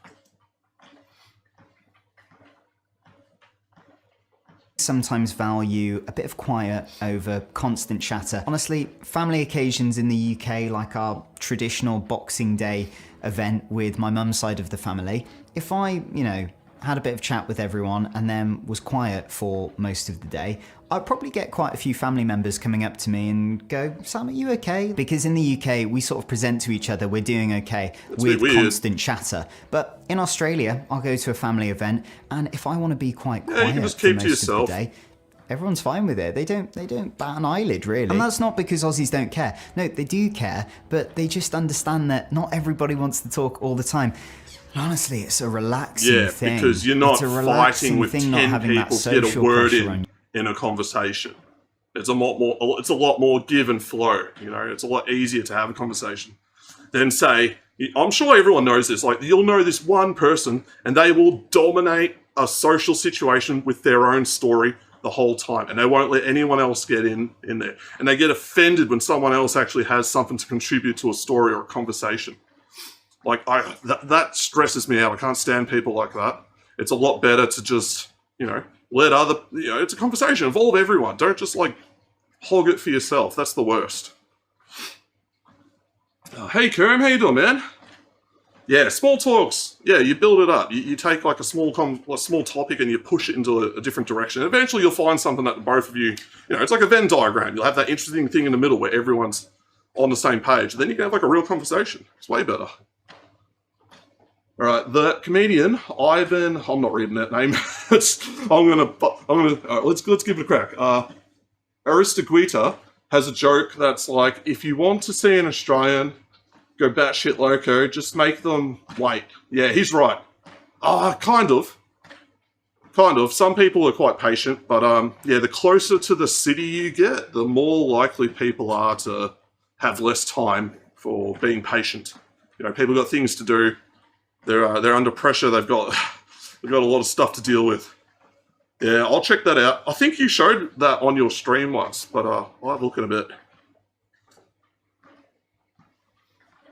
Nah, that's bullshit. We insult New Zealanders all the time. It's our national sport. And they give it just as hard back to us. But if you're not from Australia and you're not from New Zealand, I don't think you get to join in on that fight. That's kind of between us and them.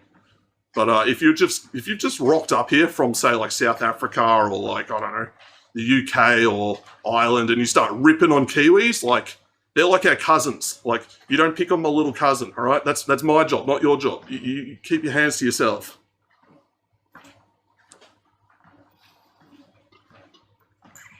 Had many an Aussie comment on videos. Not that I haven't been, don't worry, I haven't been insulting any New Zealanders. Yep. Australians have told me only Aussies can insult Kiwis and vice versa. It's a friendly like sibling banter. Rivalry. It's like a sibling relationship. If someone outside of those communities does so, then it just looks a bit tacky, really. So this isn't to try and, push you out of the group of, welcome to Australia. But, if you haven't grown up in Australia, if you're not culturally Australian, it's best to hold off on the very pointed, harsh banter towards Kiwis. So rule number 8, don't tell Aussies their slang can is slang wrong. be Arvo, wrong? Servo, Like, Devo, slang doesn't exist in a state of correct or incorrect.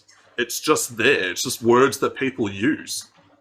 Like, to go along and say that someone's saying, I guess maybe if you're like a linguist or like you've got like a really strong like literature background, you might be inclined to do this.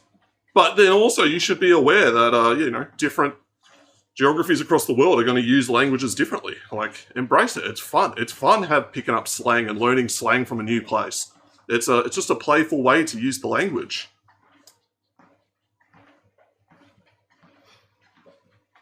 Aussies, I have to admit, when my Australian wife Maddie was teaching me a few different Aussie slang words, I did find some of them Aussies, a little bit funny. And look, Kiwis, if you're not Aussie, South Africans and British people, like, there's not too big a difference between us, but there's enough that if you grew up in one of those places, you're going to know someone's from a different place. But there's enough overlap that, like, we get along pretty well with one another. I'd say, yeah, Australians definitely have a lot more in common with British people than we do, say, Americans. Like, we both originate from the same country, but our ties to the UK are so much stronger than, like, the Americans. And also, it's the amount of time. Like, you guys have been separated from the British since, like, 1776, effectively. Whereas we haven't really cut ties with the British since, like, maybe the 50s. So you've had a lot more time to develop an independent American culture, your own way of doing things. Whereas we haven't really done that so much. We're still ingrained in the way that things were done, just like a couple decades ago. Yeah, I mean, they're different places. I'm quite happy that I grew up in Australia. I could have grown up in New Jersey. I've got family in New Jersey from my grandfather's sister. She moved over there. Because after the war, like, my family's just like, we're getting the hell out of Germany. And they just went all across the planet. We got family in Canada, we got family in Jersey, and then, yeah, we're down here.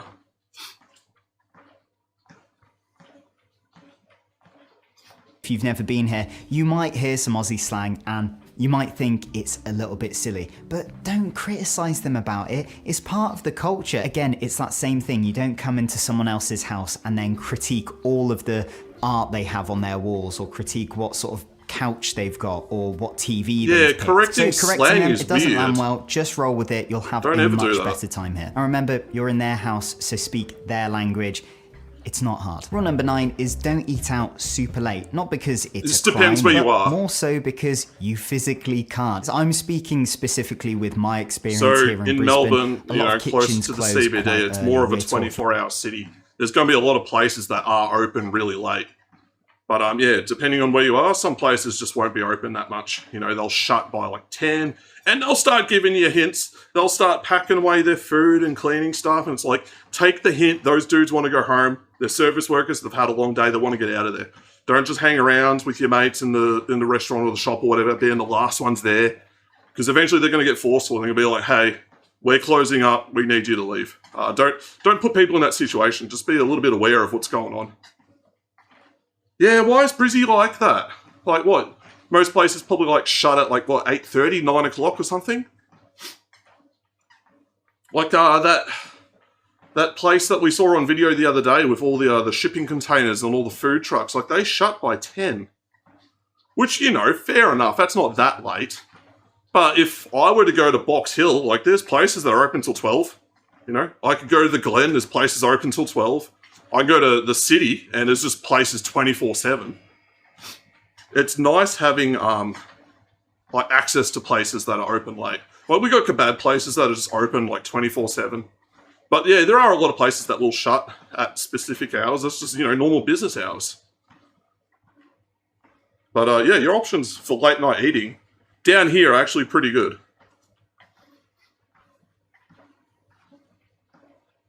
Like 9 that's quite or 10 early. p.m. And, to Aussies, that might sound quite late, but if you have grown up in Europe like I did, lots of kitchens are open quite a lot later. If you go to France, if you go to Spain, the kitchens are open very late. I mean, the Spanish, famously, they don't start eating until like 9 or 10. And I felt this very hard. I've been working far too late one night, editing my videos. It's got to 10 p.m. and I've said to Maddie, it's late. I think in Should we just Rocky, go out to because eat? And she'll you've go, got like where? the There's miners, literally nowhere and you the can go shift right workers, you're going to have dudes that are finishing up quite late or are like early in the morning. So they, still want to be able to grab a feed and stuff. And if you've got like a customer base that's there, like why not serve them? It makes sense. Yeah, I used to do my shopping at like, 12, 1 in the morning. We had 24-hour supermarkets. They were great. I could go whenever I wanted. You go to the bakery section, all the stuff that was like on sale was dirt cheap. I could get like a 12-pack of donuts for 50 cents. And yeah, eventually they shut that down, which was a shame. And out here, like, there's some places that aren't even open on a Sunday out here. So I kind of miss that. I really do miss like the 24-hour aspect of being in Melbourne. Now, apart from 7-Eleven, don't learn the hard way. You don't want to go a night hungry. You don't want your little tummy to be rumbling while you're in your bed. This is not entirely true. Aussies, they like to eat early. Depends where you are. They like to have their kitchens close early and plan ahead. Rule number 10 Well, you're is probably not don't gonna get a rely connection. on Google Maps in super rural areas. I'm talking if you are going into the outback, not only do you need to be prepared, driving the right vehicle, having backup petrol, plenty of water, sunscreen, food, safe places that This you is really can important. visit, If you're ever but you driving in can't the rely on Google outback, Maps. You need to make sure start you've got all your supplies. You've got it. Like it's genuinely dangerous. Like it's an actual desert that you'll be crossing, and there's not a lot of people that go through it. Tell people that, hey, I'm expecting to arrive at this place by this time. If you don't hear from me, like, something's gone wrong. Because all too often their cars will break down, something goes wrong, and then they leave their cars and walk off and just die. And it's like, you're in a desert. The worst thing you can do is leave your car. Stay where people can find you. But more important than that, prepare. Let people know, hey, I'm going to be going through here. And if I don't make it through, I'm probably going to need help. It's a really important thing. And yeah, Google Maps, we don't have the best internet out here. We've just cut off 3G services to our mobile phones, like last year sometime. And you're just not going to get like a good internet signal in the outback. Like Australia's a very rural, sparsely populated continent. And outside of the, the main city areas, you're just not going to get a good connection. You're not even going to be able to call people out there. So, like you're truly isolated, and that carries a lot of risks with it.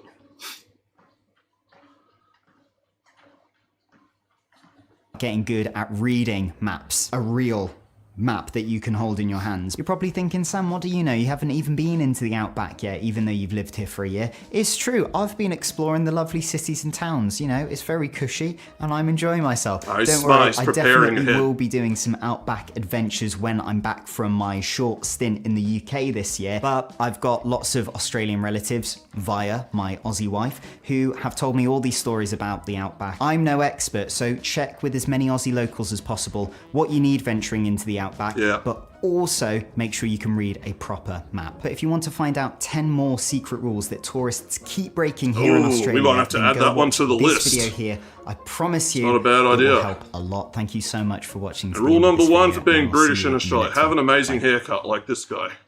It'll get you a lot more leeway with everybody when you're a good, attractive person. Yeah, that was a pretty good video, actually. I like his presentation style. He's very upbeat and friendly about it, but he's at least culturally aware enough to know that he's not just talking to Aussies, he's talking to like the whole world. So he breaks things down in a good way that's approachable by everyone. He's not preaching like, you have to do this. He's like, yeah, this is kind of how things are here, and if you don't do things this way, this might happen to you, so it's probably good to do it that way. I don't mind it. I want to check out some of his other videos, so I'm going to go through his channel later, and we'll farm some more content. Not a bad idea. Oh, I forgot to check how far I walked. Does it still say? 9 kilometers. Jesus Christ. All right. Yeah, my legs are done. But, you know what? My shoulder feels a lot better. My neck doesn't hurt so much. So we've transferred the pain from here to the legs, which is, that's all right. I'm okay with that. But anyway, let's have a quick look at some of his other videos. I might add that other one that he had in the end there to the list. But yeah, it's funny. I saw this dude's video. His thumbnail came across my recommendeds today. All right, we'll just go, hang on. Go videos. How do I see all? Just click here. All right, let's see what he's got. So the one I just watched, it seems like it's from quite a while ago. I want to see that other guy's videos as well, where he's like, all the things that he shouldn't be doing. Yeah, here we go. So there's this one, and then there's like another one that's further back. Probably this one, or I don't know. I'll have a look later. I'll find some good stuff, but he's got an interesting channel. Sam Ford Official. I think he does... Is this his only channel? I feel like I've seen him before in something else. Brit Reacts to Australia. Yeah, he's a pretty good. He's the way he edits it, and he keeps it interesting. It's not just like a dude talking into the camera the whole time. He jazzes it up a bit. Oh man! All right, we're gonna raid out. We're gonna find someone to raid though. It's 2 o'clock in the morning, so that's basically the British people that we're going to be raiding because they're like the only ones that are on at this time over here. Says he's an actor. Yeah, there's a good chance of that. Maybe I'll look up his IMDb and see if he's in other stuff. An actor in, he's in, what, Brizzy? I didn't know there were a lot of, like, productions that happen in Brizzy. We've got, like, studios and stuff in Melbourne. Like Docklands, there's a film studio down there. I don't know so much about Sydney. Hey, apparently Luke's on. But it's just the VODs. We got Mega Matt on, but I've raided Matt a few times. We could raid Lady Lunati. I haven't raided her for a long time. Unless you've got like another suggestion. I'm cool to take on another suggestion for a raid target. We also got Dreaming Cannibal, Minchu. I reckon we go Lady Lunati. I've just got to remember how to spell her name correctly. I think that's not a bad option. Let's just do this my way. Actually, I'll do it through OBS. This is the easiest way, if this works. /raid. Is it the lady? The Lady Lunati. I'll just quickly check. Yeah, it is the Lady Lunati. Yeah, RP Genius. I've rated Matt like the last 2 times in a row. So I'm cool to give Lady Lenati the raid. She's on late as well. It's like 1 o'clock in the morning over there. Alright, is it working? It's intended for mature audiences. It looks like we got the right one. Now I've just got to quickly bring this thing up. We'll just do it through here. Channel. This is yeah, I'm you know, you'd think by now I'd be like pretty used to this process, but it's still very foreign to me. Doing it through the phone's so easy. You just do it and then you turn everything off and then ride home. So I'm cool doing it this way. Channel. Waffle Smacker and yeah, RP Genius. I think we got a good choice. Lady Lunati's pretty good. She works in the video game industry, I believe. And she's like always really friendly and nice and very welcoming. She's a VTuber based in Osaka. She's done collabs with Benji West. And she sees Luke every now and then when she's in Tokyo for work stuff. One day we'll get a Luke and Lady Lunati stream together. He had one queued up. They were going to do like hard off and stuff, but he got sick, so he couldn't make it. So that one got binned, unfortunately.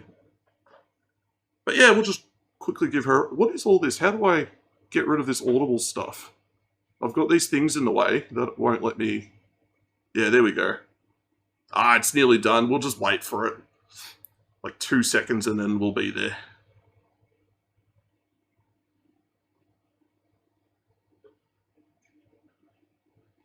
And there we go. But he got sick, so...